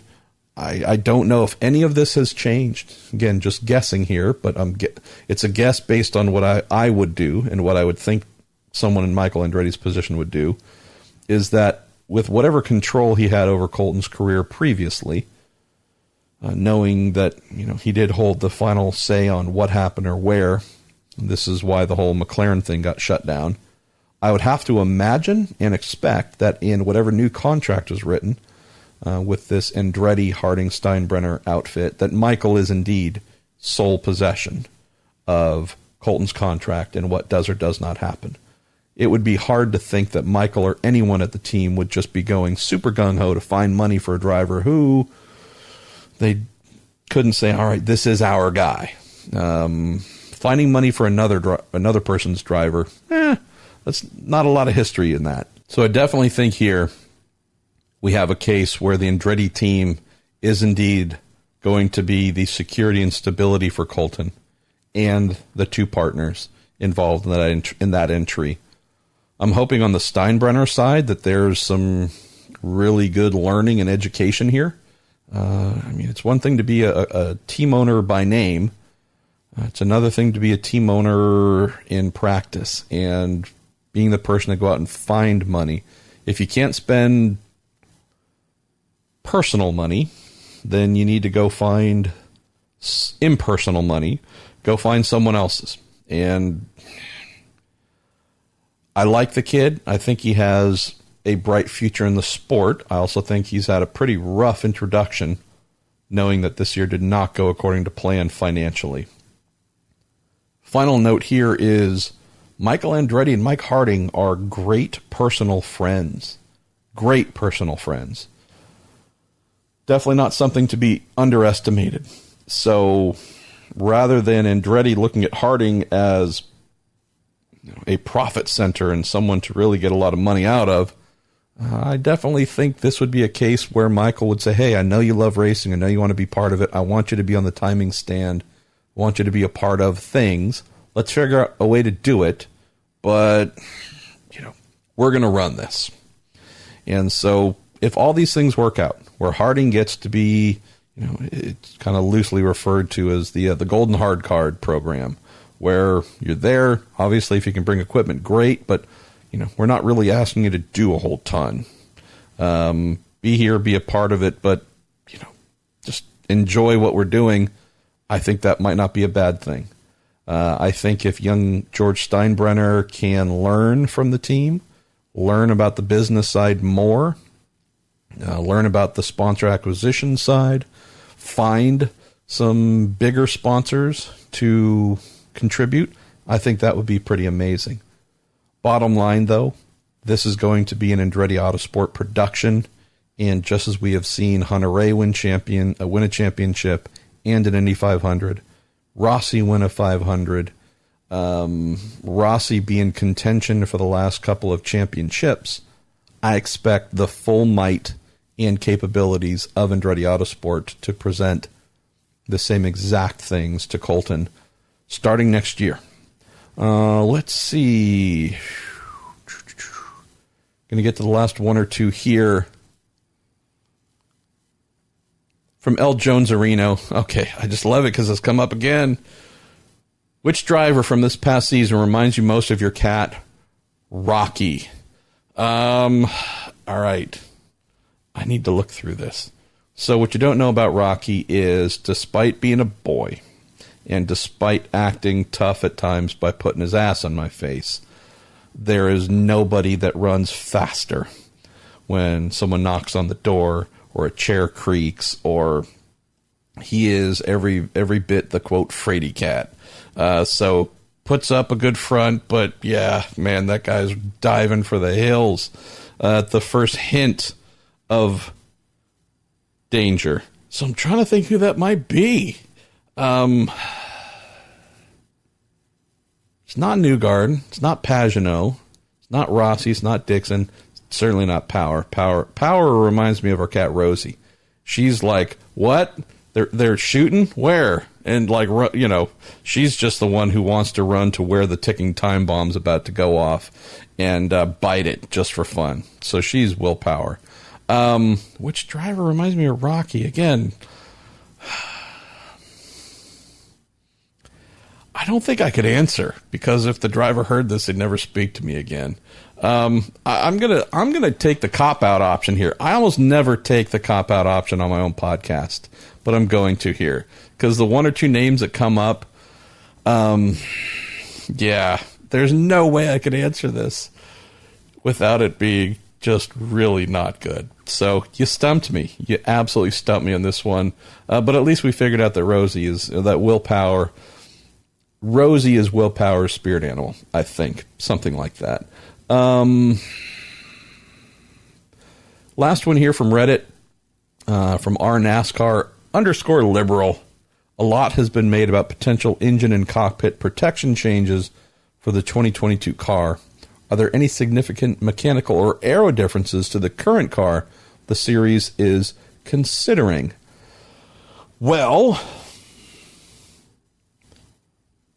interesting conversation with Jay Fry and some of his technical team members at Monterey, working from the previously stated plan to go to a new chassis in 22. And in that conversation was told that may or may not happen. There may be new parts and pieces. We know there's going to be new engine, new hybrid powertrain. There could be some other newish components. Wasn't told we would necessarily be seeing an all-new, call it Dallara DW22, a couple years from now. We still need to hold the phone on this one a little bit. So I'm not exactly sure what the plan could be. As for mechanical or aero changes, I don't think we're going to see a ton.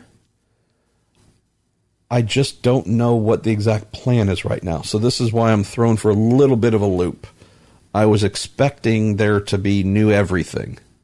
And that still may happen. Who knows? There's an aspect of IndyCar's 5-year plan which is constantly evolving. That means nothing is ever written in stone. And so there could indeed be something completely brand new, and who knows. But I need to find out more, frankly, because if there is not going to be a new car in 22, but there could be some new components separate from the powertrain, which we know about, I'm just curious as to what they might be. I just don't know. So I would think if a new car is coming in 22, there would be a big effort to say, we're going to stick with the same kind of shape we have now with the UAK 18, but maybe we're going to do some futuristic-y type radical things somewhere to make it look space age. I just don't know. I don't have a feel for what they might do that might be different. So, yet again, watch the space. And of course, I just said watch the space, and something you listen to. Watch the space. Not sure what might happen here, but I hope to get deeper insights fairly soon from Jay and his team. All right. We are going to go to the good old book face. We're going to go to Facebook, and let's go to Bob Fay. Bob sent in a great question here. The summary of it is wondering if and when we might get to a place where truly interactive IndyCar broadcasts might be an option from a purchase standpoint. Mentions he'd love to be able to buy an Iowa Track t-shirt while watching the event. Even though he couldn't be there in person, he'd love to be able to support the venue, and extends that to just loving the idea of, could I use my remote during a race and have something pop up? I'm not exactly sure what, but I like the idea here, Bob. I have to believe that this won't be that far away from reality, from broadcasters being able to, within a race, who knows, maybe it's something the teams pay for, advertisers pay for. If Hitachi is wanting you to be able to buy a Joseph Newgarden Hitachi t-shirt or hat, maybe that's a pop-up that you could click with your remote and be taken to that, some sort of picture-in-picture option, maybe, to buy that if you want. Again, I don't know all the mechanisms of this, but I do know that I have to believe that something like this will be coming soon, and not just for racing, but across all forms of the sport. Dean Ackerman says here for our guest, Colton Herta, that he believes he should be Rookie of the Year. I know that Colton, in his response, said he does not believe it because it is measured across the full season. And, yeah, I mean, I get your point, Dean, and I don't disagree from he's the only rookie to have won not just one race, but two, and clearly doing some pretty amazing stuff. But nonetheless, across the full measure of the season, we do know that Felix Rosenqvist is the one who put in the best average results to receive the best overall result. He also finished sixth in the championship, one spot ahead of Colton. It's a bit telling, right? Coming back to what we mentioned about the Harding team having fewer dollars, maybe having to have a vehicle that wasn't as crisp and as new as some others. Felix, having won 0 races, finished one spot ahead of Colton in the championship, who won 2. So very interesting there. Let's see.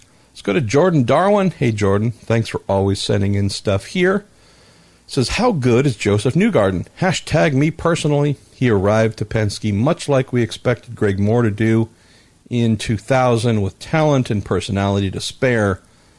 He says 2 championships in 3 years seems well above anyone's expectations, with Power and Pagano in equal equipment, plus Dix and Rossi, RHR, Hinch, Seabass, and others in arguably better Honda power plants. He asks, how good is this Herta kid?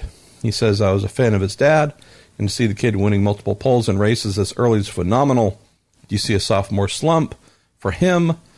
He says, hashtag me personally, I stink at predictions and fantasy pick'em games. So we already got into the slump part, Jordan. I don't foresee it. That would be a shock. On the Newgarden side, yeah, he is someone who I would be very surprised if he does not have 4 championships, maybe 5 by the time he retires.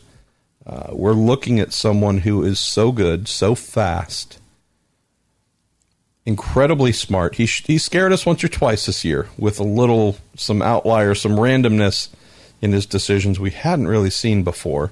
I don't think you can hear this, by the way, but Rocky has disappeared this afternoon. Rosie has come in, though, and she is currently playing with the blinds, and she is currently chewing on the little rope that you pull the blinds up with. Hey, Rosie, let's not eat that right now, okay, kid? She's not listening to a thing. I think Newgarden is someone who could become an absolute machine. The thing that has impressed me more than anything is he has figured out what took willpower seemingly twice as long. Don't hold me to the exact duration, but it took Power a lot of championship losses to figure out how to win one. Joseph, who's only been in title contention, true contention, since getting to Penske, he has demonstrated he knows exactly what to do right away. He just has a look and feel, Jordan, of somebody who can reel off championships 2 in a row next year, 3 in a row. As long as he and Gavin Ward, his, quote, new race engineer, at least this year being his first as a full race engineer for him. Hi, Rose. As long as he has Gavin on the timing stand, the two of them just seem to make very easy speed. It's no drama. It's no yelling. It's just, they just seem so perfectly matched. Travis Law is a chief mechanic. He is just a dynamo. Really cool. Can be intense, but just mellow guy in terms of managing things, right? Not a screaming, yelling guy. Again, super high expectations for his crew members, but just I see crew chief, engineer, driver as being, I mean, it's a pretty amazing trio. When I look up and down pit lane for similar examples, I struggled to find many, very honestly, more than just a couple, where I would say those three pillars that matter. I mean, you could throw in race strategists too. Tim Cindric, maybe, that's a fourth pillar. That's ridiculous. If you extend it out that far, I mean, you look at Scott Dixon with Chris Simmons as his race engineer, Blair Julian as his crew chief, chief mechanic, and Mike Hull as his strategist, right? That's that's pretty darn hard to beat. I could look at some others and say, boy, they've got 2 out of the 4, 3 out of the 4. There aren't many, though, where I can look at and say, boy, all 4 spots are just incredible. Rossi, I'd probably put in that category. Some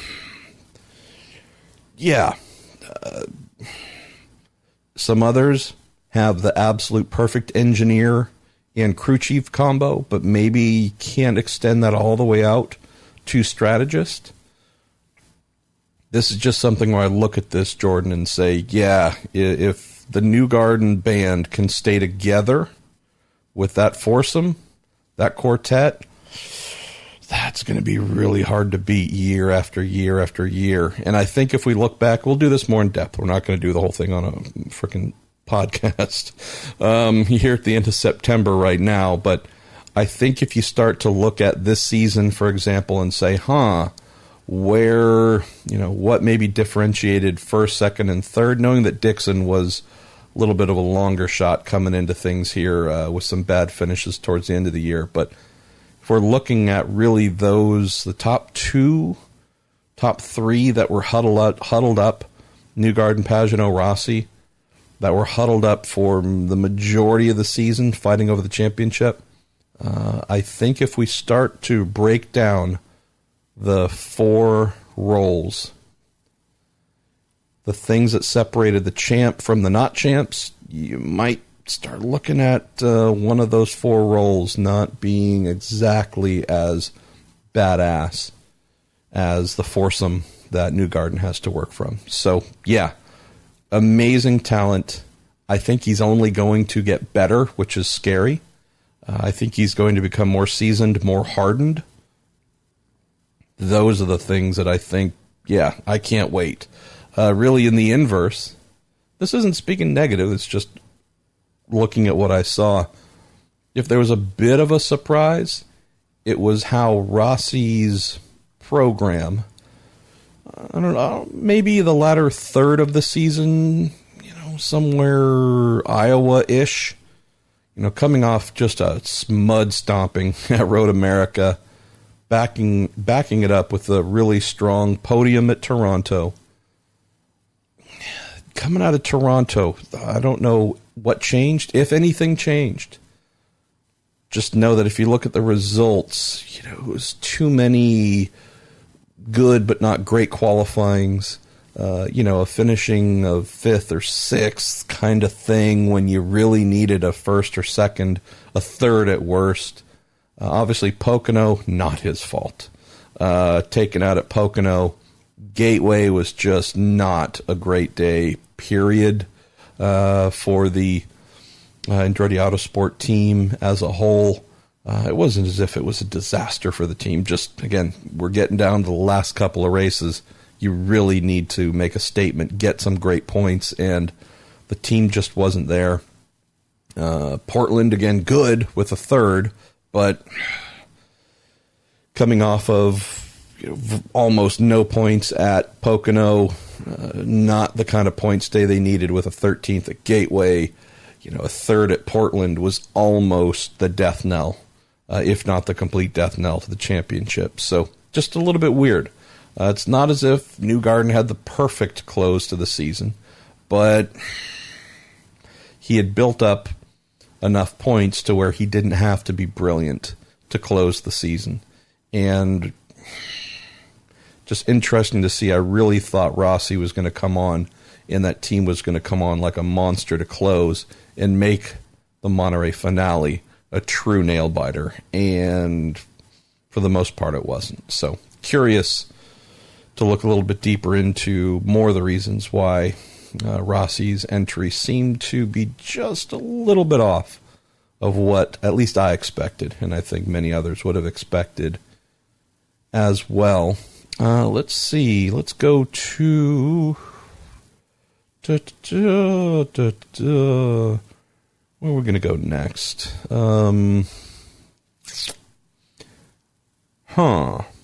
Ben Cohen says, thought that Laguna was a great cap to an exciting season. This may have been answered during the live podcast Monterey, but after seeing the incredible and inspiring video of Robert Wickens, congratulations getting married this weekend, by the way, Robbie, from Ben and everybody. When may us fans see him in a car again, whether that's in a sports car or better yet an IndyCar? His return to racing is something that I and many others hope to see soon. Did get that question. Did get into that during the live show there, Ben. And let's just say he's working towards it. There's some other things that I've held off on writing, and I think maybe some others have held off on because we're just not totally sure where things are going to end up yet. But I know that prior to becoming spam, there was a solid initiative moving forward involving Honda and I believe Arrow as well to get hand controls in place for Robbie to drive an IndyCar. And although the spam team, McLaren in particular, has said all the offers for Robbie to race again for us, everything still stands if he wants to. The efforts by Honda to help make this happen, obviously that's going to come to an end just because, at least with this team, because they're not going to be Honda next year. So depending on what Robbie chooses to do, we know that there's a lot of interrelated things, obviously, on Hinch. Will he be back? Will he not? Will he find the Honda opportunity that he's been searching for elsewhere? And if not, will that force him back to finish out the season? Finish out next year, finish out his contract. We could logically deduce that a number of these factors, separate of Robbie, could certainly affect Ben when he might get back into an IndyCar. I think if Spam stayed with Honda, if Honda agreed to provide them engines, I definitely think he'd be back in a car next year, testing this offseason maybe. Now we just need to bide our time a little bit and find out what happens on the driver front. If Hinch goes, does Robbie stay? Again, I don't know. These are all questions to be answered, but getting him back in a car, I know, he's been fighting for over a year to regain the amount of mobility that he has. We obviously at home haven't been talking about what's been going on with some things we've kept private. I can say that we've had to learn a lot about this exact topic and know that in terms of recovery, the doctors say the first 3 months after surgery to fix something, repair something that took away your mobility, the first 3 months afterwards, that is the biggest growth spurt in your body's, let's say, reconnection to whatever isn't working. And so Robbie being well past that 3-month window where the biggest returns happen.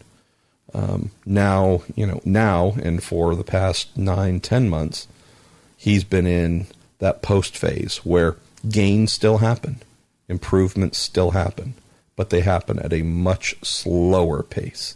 So that's going to be the challenge for Robbie, and is the ongoing challenge. He's making amazing progress every day. It's just he's now in that phase and has been where it's gaining inches per day instead of yards per day of forward progress. So just pushes out the timeline to get back to whatever he gets back to for that to arrive. That's the other thing too. Obvious statement alert here. Everybody's different recovering from a spinal cord injury. Not only the duration, but also the percent of recovery that you have. At least according to knowledge that I have gained after such a thing, if you just saying everyone was at 100% mobility and capabilities before a spinal cord injury, the average peak return number, the best that most folks get back to, is 80% of their former capability. So just in simple terms, going through this, the best you're going to get back to is about 20% less than full capabilities. And that's best case scenario on average. Of course, there are exceptions. You hope Robbie's the exception and gets back to full 100%. But knowing that statistically we're told 80% is about the most the majority of people get back to, that could be a contributing factor as to whether he can fully use both legs to work the throttle and brake as desired with full capabilities as he did before. So it's not just a question, Ben, of strength as well. It's also reaction time, right? The connectivity, right? My brain is saying, hey, right foot, do this. And I send that message from my brain through my spinal cord down to my leg and foot prior to the crash, whatever the number would be, a nanosecond, a zillionth of a second, right? Just fire instantly the minute you thought it. Part of this connection issue it's twofold. One of them, and again, I realize for many of you I'm overstating the obvious, but I know for some, maybe these things aren't known. It's a twofold issue. One is getting that message to be delivered, and that's the thing that takes time and comes back to hopefully at least 80%. But then there's also the rate at which it's delivered. So first is hopefully the message gets delivered, and then second, how quickly does it get there? Well, actually, it might even be another way of putting it, which could be a third aspect. It's how much ability is there within whichever limb to react once the message is received. So that might be one and the same thing. I haven't thought it all the way through, to be honest. But you think it, you instruct in Robbie's case, his right foot and his leg to extend or his ankle to pivot and press the throttle. So that message is coming back more and more. He's controlling things, but is it happening as fast as it did before the accident? Is there a bit of a delay? Is there the strength or just the raw speed of, tap, tap, tap of his foot on the throttle if he's just giving a little shots here to get the car to rotate around a corner? That's the other thing. And How much will that return? How quickly will that return to instant thought, instant reaction? Or will there be a permanent, say, slight delay? That could be a challenge too. So even if Robbie gets back to, 80%, 90%, could there be some things, just thinking in purely athletic terms, of lightning reflexes that maybe are dialed down a little bit? And if that's the case, would hand controls, even if he has the full strength with his left leg to work the brake pedal and apply all that crazy amounts of pressure, it's not just the getting back to walking thing. It's in a truly athletic situation where my reflexes and reaction times can be the difference between beating you or losing to you. Where is my recovery in the reaction times? And would it just end up being something where using hand controls might be the fastest thing because he has no delays in anything in using his hands? So a lot of questions to be answered, Ben. I know that he wants to do this. I know that he aches watching others on track. So I do expect there to be some progress here. Just don't know what exactly it will be. Let's see. Let's go to Andrew Marshall. Pretty awesome last name there. Says, Marshall, is there any age limit or point system drivers on the road to Indy need to have to be able to test an IndyCar? I ask that because Kyle Kirkwood deserves a serious look. The kid has won something like 22 out of 30 races in the road to Indy. Also, I think Spam should hire Nico Hulkenberg and Donor Daly. You wrote donor. I don't know if you meant donor, but he does donate his services as their drivers. He says, I think if Hulk came to IndyCar, he would be fighting for a championship and not 7th place. I don't know of specific age limit. If there is, I just need to read the rule book a little gooder. I believe what I've read, though, mentions more Indy Lights-ish type stuff. Even without a rule book, I do believe IndyCar has to agree to everyone that tests. They sanction a, quote, license for them to be able to get into a car. So I don't know if age is so much the thing. I think it's just aptitude and all the variety of things where you might go, yeah, that person's not getting in an IndyCar. So yeah, but I do agree. I think Kirkwood's got something for sure. It'll be interesting to see how he measures up in Indy Lights. I know that there was a plan in place to move him straight into Indy Lights this year that didn't quite pan out. I would have loved to have seen him go up against his friend and longtime rival, Oliver Askew, to see how the two of them measure up in big cars.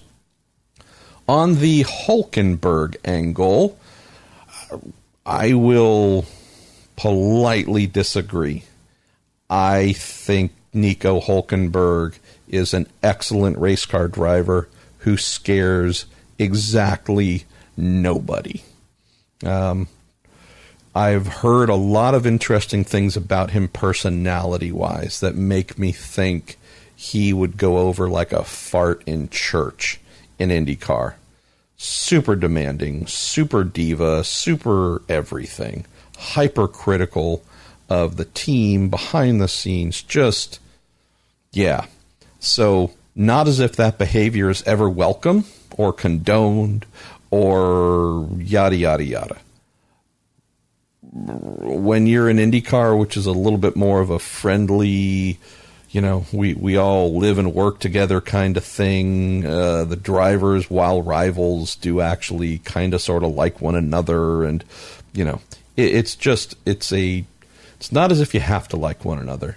But being a dick, you get singled out pretty quickly and you tend not to last super long unless you're out there winning races and on the cusp of a championship. I would not foresee Nico Hulkenberg being that guy. Do I think he could be a top 6 top 8 guy? Yeah, absolutely. The guy's clearly very good. He just reminds me of a German Jean Alesi minus the 1 win. You don't go this long without a win in Formula One without there being something slightly amiss. I realize he is not driven for the best teams for the majority of his career. But if you look at the other drivers who have won races while driving for smaller, crappier teams or equally as crappy teams, the fact that he is yet to earn a podium, again, that's the story, right?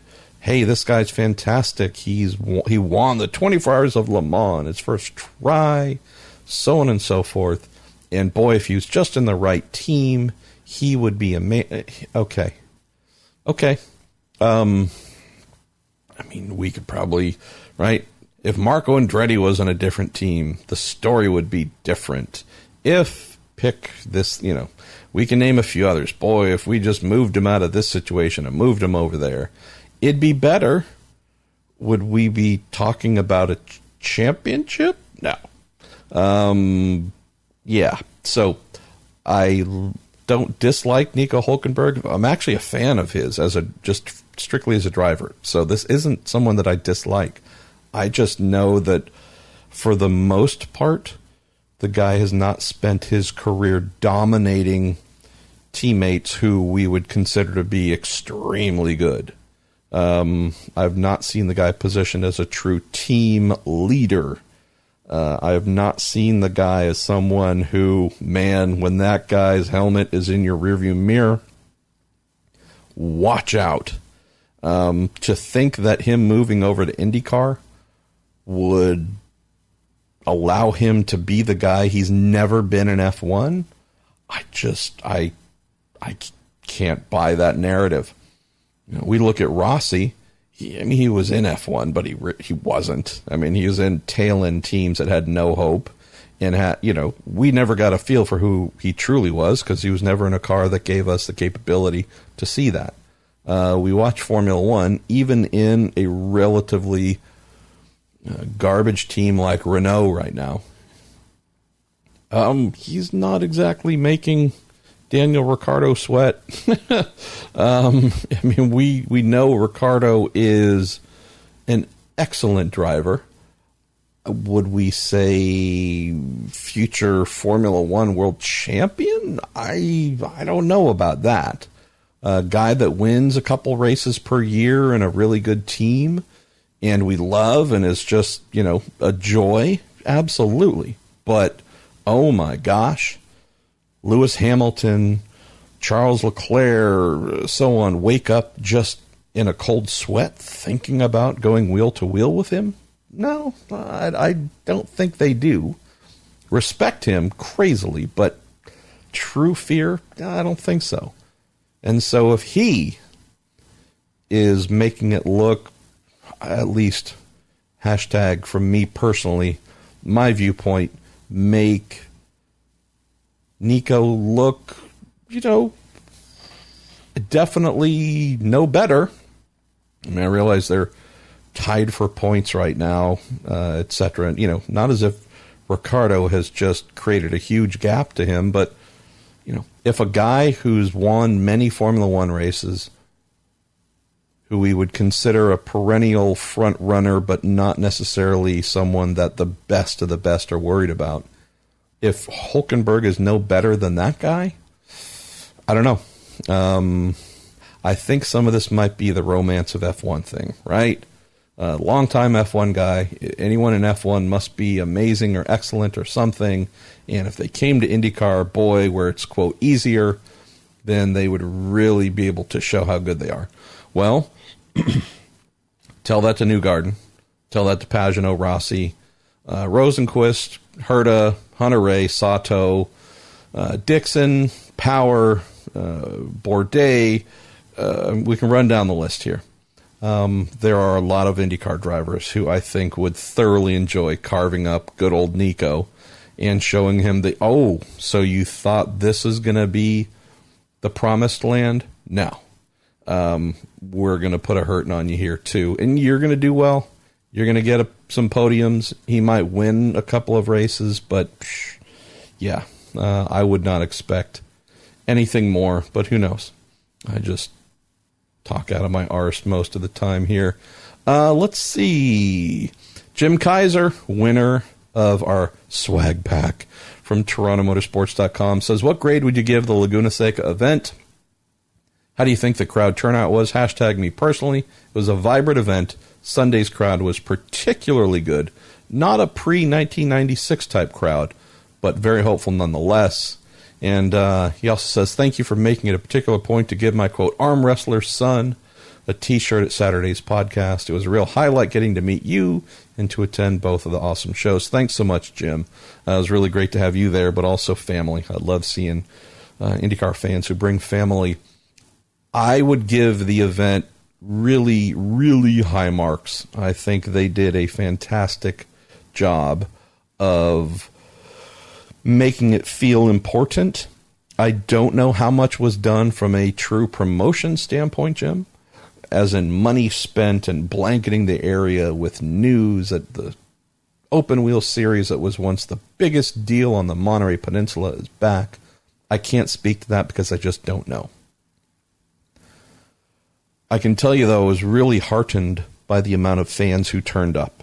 And while there were many with salt in their beards and who, were wearing old school T-shirts and hats, kind of showing their provenance, the fact that they've been around supporting IndyCar for a long time.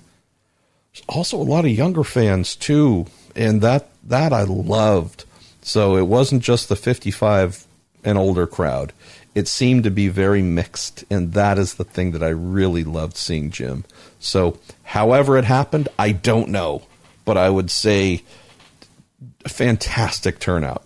I would say the crowd was twice as big as I expected it to be, and that's just because I've been to, with it being one of my 2 home races, many, many events there in recent years, and being, frankly, on the border of depression, leaving, going, did they forget to open up the gates? Where is everybody? It's been mostly with sports car stuff, World Challenge, IMSA, Intercontinental 8-hour, heck, even open wheel when all the Road to Indy, then the Mazda Road to Indy had its standalone season finale there along with the Global MX-5 Cup. It's just nobody turned up, even for the IMSA event. I know I had some folks saying that, it was a good crowd 2 weekends ago or whatever it was. No, it wasn't. I wanted it to be. I take no joy in saying it wasn't. I want IMSA to explode in popularity there. Keep in mind that the first race I ever witnessed at Laguna Seca was in 1975 or 76, taken there by my dad at 5 or 6 years old, being an IMSA race. First ever real race I ever went to. I think my dad, seem to recall they took me to some sort of figure 8 destruction derby drag race combo thing at Baylands Raceway here in the South Bay when I was 3. I kind of remember that. But for the most part, the first thing I remember is an old school IMSA GT race at Laguna. And having been there many times during the GTP era, even the World Sports Car era, been there, seen the crowds, grasped how much it has been loved. And ALMS era, oh my goodness, some really good crowds. When Grand Am went there, it fell off completely. Nobody loved Grand Am. And it showed. IMSA, I think, which might have just had a little bit of the stigma of that, who knows, has never turned a crowd since it came back to life in 2014. So I hope that changes, really do. Maybe the folks that run the circuit on behalf of the county will truly try and think of what they can do to make IMSA stronger, knowing that IndyCar just made it look very average, sadly. 2 other quick things here.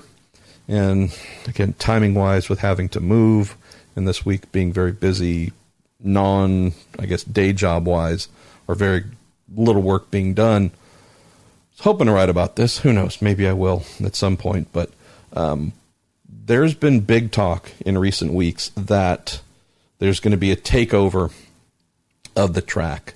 Something I've written about many times before, and I hate writing about it because it gets repetitive, redundant, redonkulous. Scramp, the folks that have run the track on behalf of the county since 1957. Actually, no.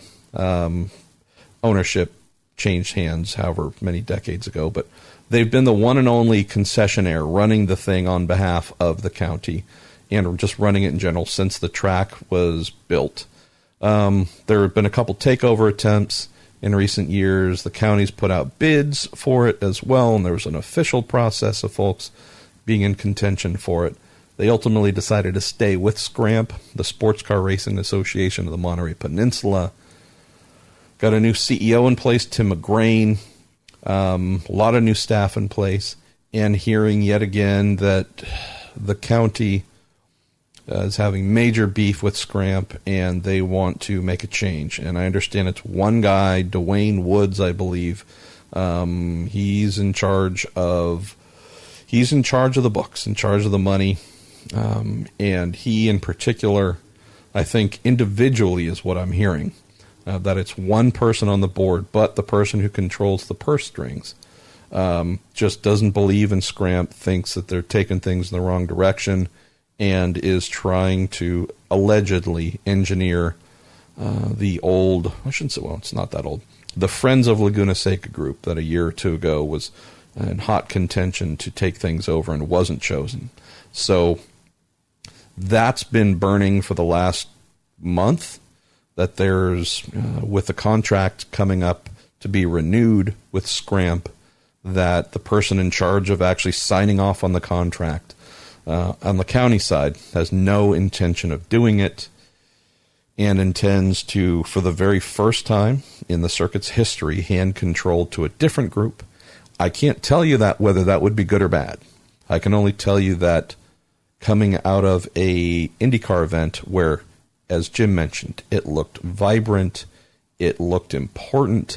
The folks there, this is a big thing too, within IndyCar, the sponsors, everyone felt great. You might say, well, what does feeling have to do with anything, Pruett? Wind the clock back a year ago. Sonoma. Everybody loves Sonoma. You get to go drink wine, and it's beautiful, and there's all kinds of great things. Except for nobody turned up to watch.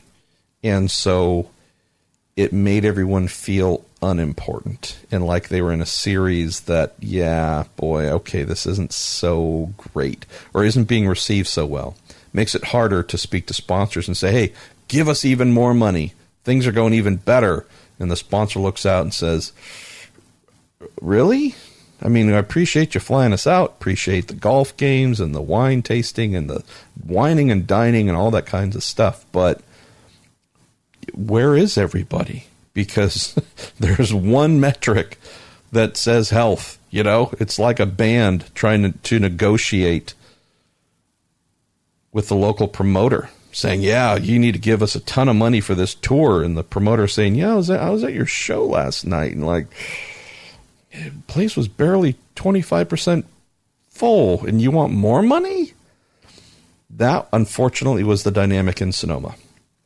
In Monterey, I'm not saying the hills were packed. I'm not saying it was the biggest crowd ever, by no stretch.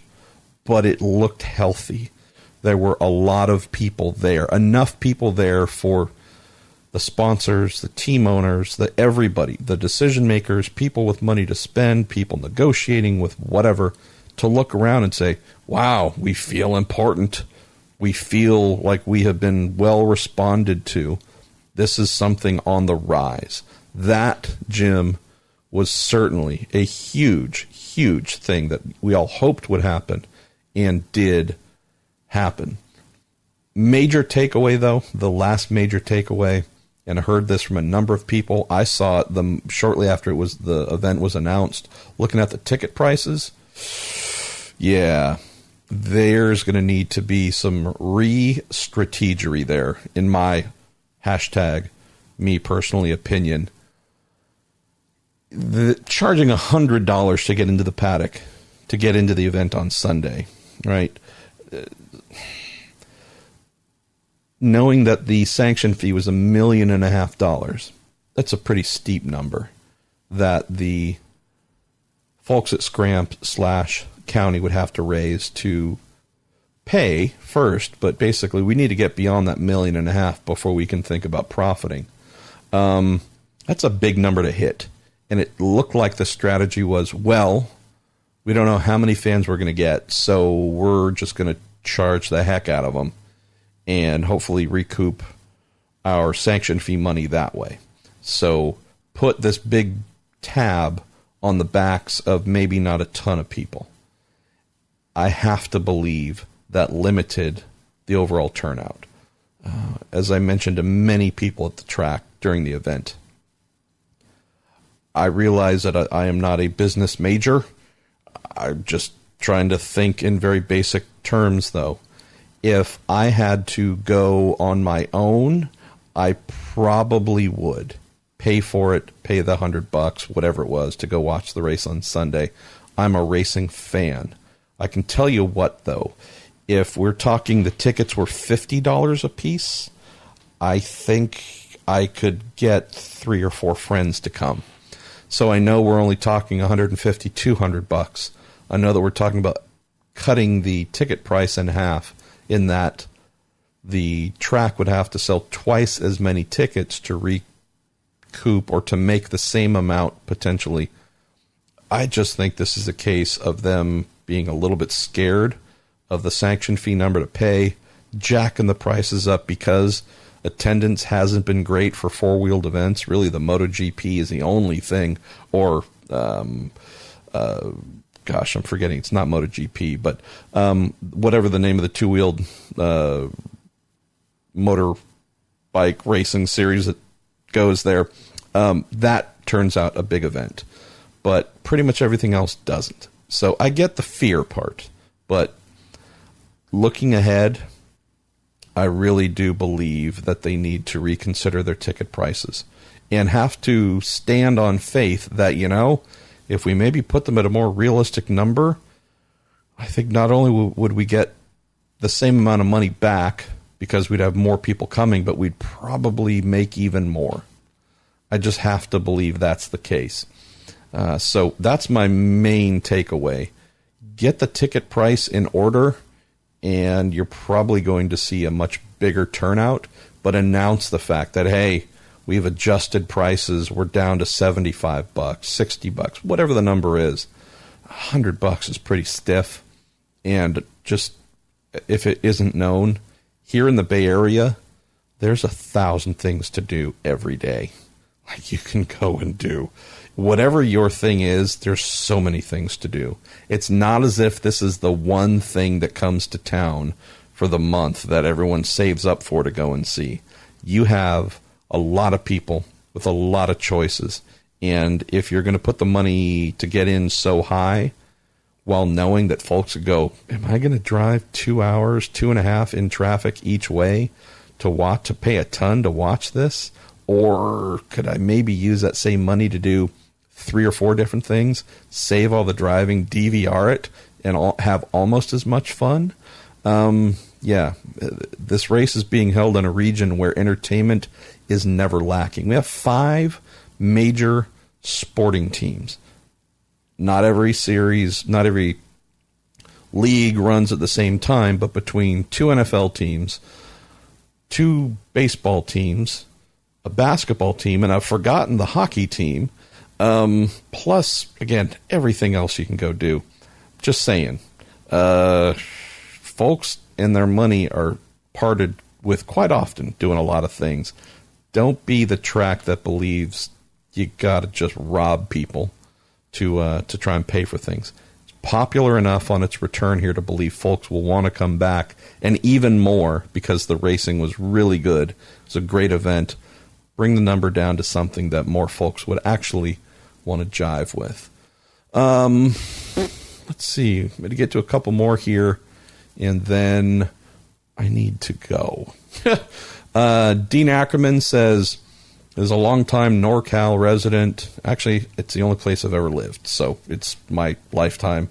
A resident and frequent visitor to Laguna over the years, have a question about the newly departed scoring tower across from the pits. Why was it torn down? Any reason why the track didn't replace it with bigger, newer version? What stood for decades? Actually, it wasn't the scoring tower, Dean. It's just an observation thing.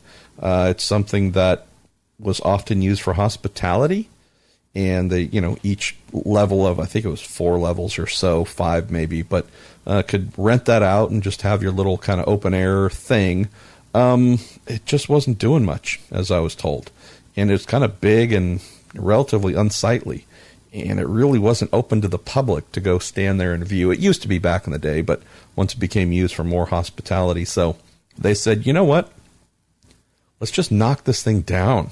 It just doesn't get used much. It takes up a lot of space, and it's actually where Spam put their giant hospitality suite. So I'd say they made money on that from a track standpoint. Plus, they're planning on putting in more hospitality areas too. So, yeah, just kind of a big old edifice that really no longer served a purpose, Dean. Steve Hunt here complaining about ticket prices, and also mentioned there needed to be more jumbotrons placed around the track. That's another thing too I should have mentioned, and Steve certainly isn't the only one saying loved being there, but boy, the track, while it isn't huge, you are stretched out in a lot of places where it would definitely help if there were more big screens put in place to be able to watch. So it's another one that I'm hoping they will consider. John Sable, how you doing, John? Thanks for always sending in some cool and insightful stuff. This one said, hey, I couldn't help but think of Pato O'Ward on Sunday and how much it stinks that his ride and IndyCar season went sideways, considering he went toe-to-toe with Colton last year and came out on top, albeit barely. I would have loved to have seen what he could have done alongside Colton this year. Any news on his 2020 plans? Funnily enough, during the race, knowing that he was in Japan, and I think it would have been nighttime, late night, whatever the time difference was actually just texting back and forth with Pato during the Monterey race. And interesting. So probably going to do 1 or 2 more questions after this, but I want to park here for just a minute because it certainly, and thanks, John, for asking, deserves a little bit of a deeper dive. As I am told, the Red Bull team will decide at the end of October about young Mr. O'Ward's future and fate with them. So the beginning of November, basically, is when he will know if he has a ongoing relationship with Red Bull or if he has a former relationship with Red Bull. I would say the best thing that could happen for Pato is for things to not go forward. I don't know if he sees it that way, because hope and optimism is a pretty powerful drug. And so knowing what could be ahead with Red Bull, if things were to work out, and they were to say, nope, we're going to keep working with you. It's a lot of variables, a lot of ifs. If they were to do that, in theory, could he be drafted into something, a funded F2 drive or F1 test drive? Who knows? Or test driver role, Toro Rosso, meant to be renamed, whatever it is. I just don't see that happening. And it's not because I believe Pato lacks the talent. In retrospect, I think how things ended up going down with Red Bull will be looked back upon with a curious eye. If I'm Red Bull and truly interested in him, I am reaching out towards the end of the Indy Lights season. Definitely before an announcement of being signed to Harding Steinbrenner Racing is made. If I'm seeing this kid that looks like he is, just knocking down the world, future ass kicker in big cars, as Red Bull has often done, identified those drivers early, backed them, and helped them along the way to get to that top destination. That didn't happen. They stepped in when things went sideways in IndyCar for Pato. That, to me, again, a little curious. I assume they knew who he was beforehand, but maybe they didn't. I mean, his debut at Circuit of the Americas was very impressive. Maybe that caught their attention. I would just say that if they were paying attention beforehand, and I realized the announcement had been made, but or was about to be made, but he had already signed with the team. But, Sonoma last year kind of sort of showed us, whoa, in a competitive car, this kid can be pretty darn amazing. Colton obviously struggled. Been told by a few people afterwards that their cars were not exactly identical in terms of the go fast parts. Regardless, I just find it a little bit odd looking back now, knowing that things haven't really gone super according to plan, and that Helmut Marko, who's in charge of these kinds of decisions for Red Bull, said some non-complimentary things recently about Pato. I'm just curious that they reached out and did a deal in the midst of a very lightly funded, not sure how many races you're going to do. Things fell through with the team you're supposed to be full-time with. You're now kind of hand-to-mouth IndyCar season with Carlin. That just stands out to me as a little bit strange or opportunistic, maybe. If Red Bull was really and truly serious about being in the Pato Award business, the thing many folks have mentioned, well, why don't they sponsor him in IndyCar? It's not going to cost that much, truly. We're coming into the Indy 500. Have him spend the rest of the year in big cars, learning good things against very sharp drivers since this relationship is kicked off with F1 season and all the other seasons already in motion. Let's stick with where you are so you have stability and continue to learn in a good environment. Carlin's well known as a good team developmentally. Realize they're still new to IndyCar, not a front-running team yet, but still very good team. That would be the thing where you go, yeah, John, that would kind of make sense, wouldn't it? But they didn't do that. They said, okay, now that things have kind of run out money-wise in IndyCar for you, we're going to throw you over to Japan Super Formula. And things haven't exactly been glorious there. I know he scored his first points this last weekend, this weekend, which is great. But we're going to throw you into a brand new championship mid-season. You're in a place where you don't speak the language. You've seen none of the tracks. The car's totally new. Tires drastically different than anything you've dealt with before. Part of me just wonders, John, if there was a mindset of, hey, we could probably get you on the cheap, right? Do a development deal, young driver deal. We're going to give you almost nothing. We'll pay for the racing we want you to do, but, there's really no money coming your way. And we'll find out if you're really, truly something special. And if not, no big deal. And so, what's the way to do that? Well, we're going to take you out of your comfort zone in IndyCar, and we're going to throw you into something just as different as can be and see if you sink or swim. By the way, the championship's already underway. If you want to find out if this is a once-in-a-lifetime talent, because really I think it would take a once-in-a-lifetime talent to thrive in that situation, okay. If you want to find out if you're dealing with a real human being, though, I can think of very few things, John, where Red Bull's strategy, Marco's strategy, has placed Pato in the best situation possible for him to grow and demonstrate and learn and amplify his capabilities. If this sounds like an apologist's note, it isn't meant to be. I'm just putting myself in Marco's mindset of, hey, this kid free-falling a little bit, shouldn't be, but all right, let's bring him in. Let's work with him. Let's see what he's got. you'd want to put the kid in the best situation so you can find out what they have. We already know the story of vastly talented race car drivers in shitty teams. And then the story of, look, we already have discussed a Nico Hülkenberg. There are many other drivers, too, who we believe to have amazing talent, but have toiled away in the wrong team, in the wrong situation, whether it's a wrong motor, wrong tire, wrong team, wrong engine, whatever.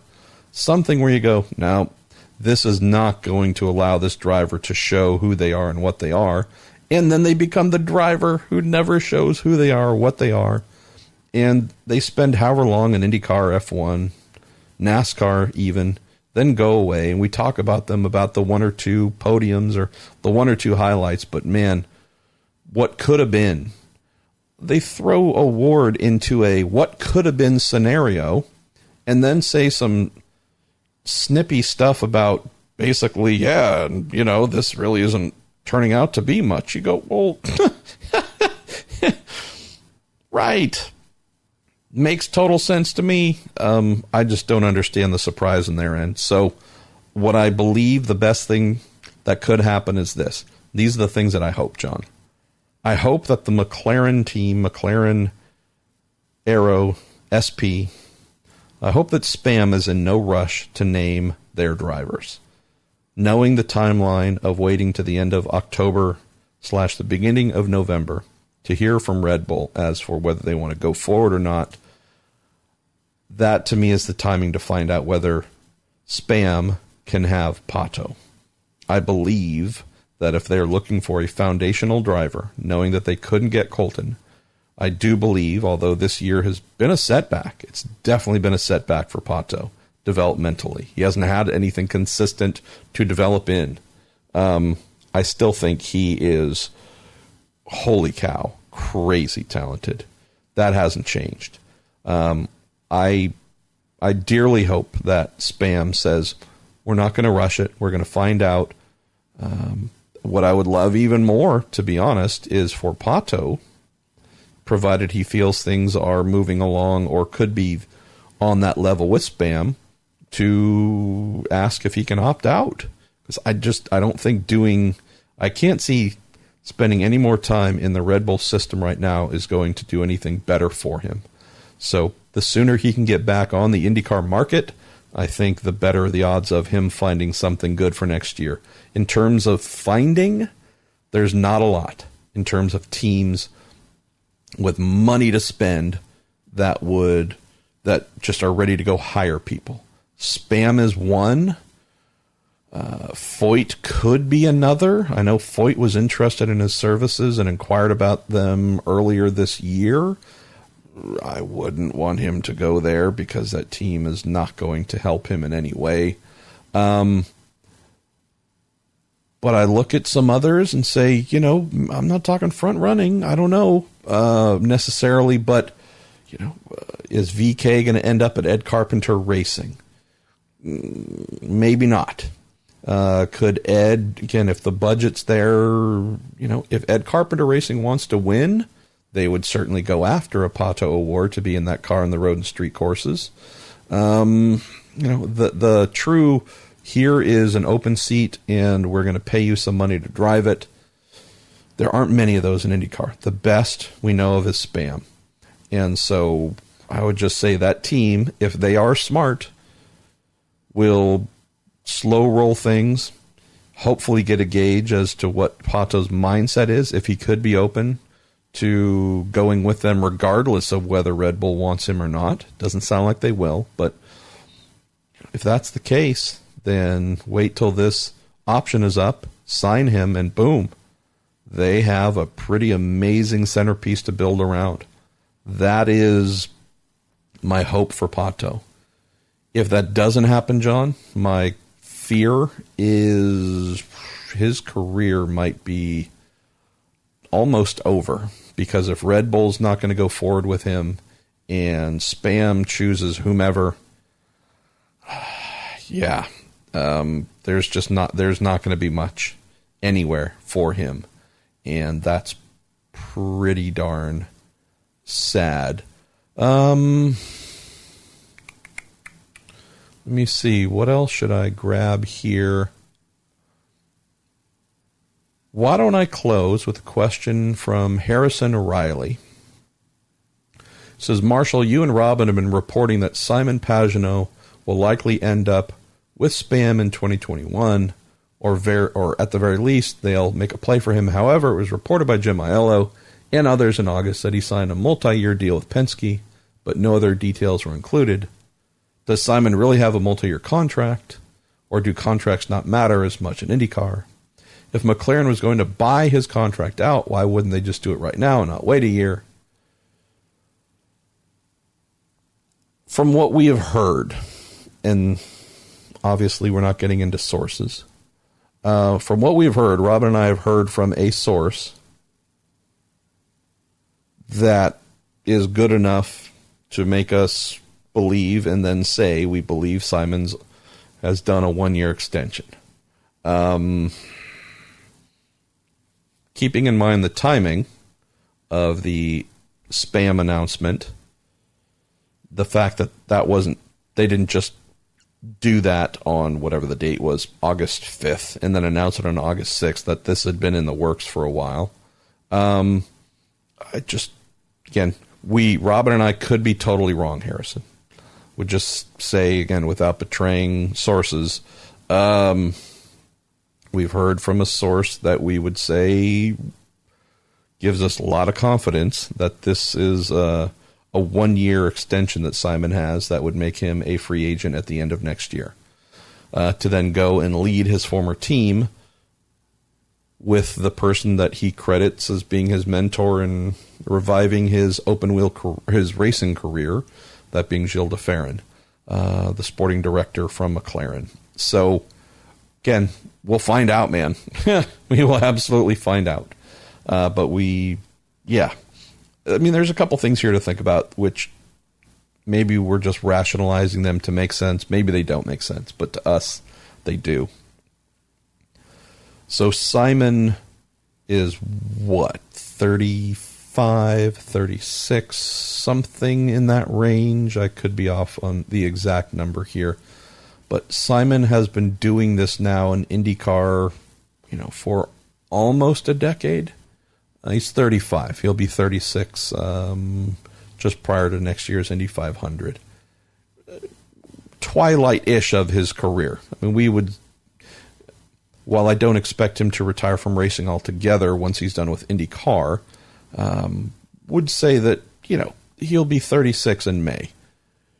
Is there another 4, 5, 6 years in IndyCar if he wants? Probably, yeah. Again, just going off of other trends, Dixie's 39, Hunter-Reay's 38, Cannon's 44, Elio's 41, 42, all people who are either full-time or orbiting the series in some way. Bourdais is, 40 or so? So Simon definitely would expect him to have another 5, 6 years. Just talking out loud here. We know that Penske pays well. I don't believe Penske pays outrageously, simply because folks know that, okay, I might be able to go to another team for money, but I'm probably not going to have the same opportunities of winning. Here, yes, championships can absolutely be had. I would just say that if I'm Simon Pagenaud, knowing that I am a IndyCar champion, I'm an Indy 500 winner, by the end of next season, 2020, he will have been in IndyCar full-time since, 2012? Did a couple of races in 2011, but, been doing this now for the bulk of a decade. Won a lot of races. Championship contender, finished second in this year's title run. Could very well do the same thing next year. I would just say that while winning is always the priority for drivers, he's also starting to get into that phase of life where he knows that there's a finite number of years left in his career. He and de Ferran, again, the two of them working together, I think is a dream scenario. I would also say that them working together while they'd be coming back to Arrow McLaren SP,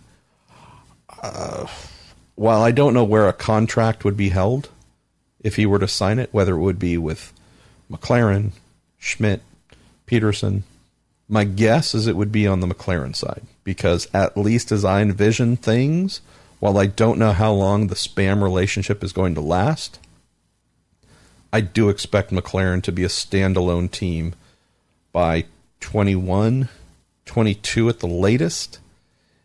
I'm just trying to look at the future here and look at the fact that DeFerrin and Pagenaud being together, Simon leading McLaren, Simon knowing this would be a multi-year contract, probably 3 to 5 year contract that pays very well, could have some great brand ambassador options for him whenever he wants to move on. We don't know where McLaren might be racing at Le Mans by then, or IMSA with sports car stuff.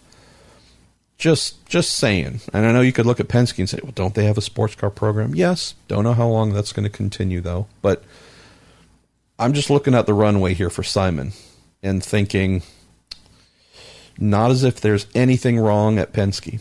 Not as if I believe there's any rush for him to leave, them trying to show him the door. But I'm just looking at this very unique opportunity of McLaren, highly funded, highly motivated, having his mentor there, meant to be the sporting director and kind of sort of making a lot of the calls. I know that Gilles will be working hand in hand with SPM general manager Taylor Kyle during this relationship. But again, I think there's going to come a point where McLaren just breaks off and does their own thing. I can just see here that Simon being the core of this McLaren program, big name to promote, again, in IndyCar, not saying globally, but Indy 500 winner, IndyCar champion, runner-up this year in IndyCar, could I expect him to vie for a title next year as well. This is going to be a front-running guy with a lot of accolades. Pair him with a Pato Award type. Yeah. Plus the potential for a really long runway for Simon with the McLaren brand. This just seems to make a heck of a lot of sense.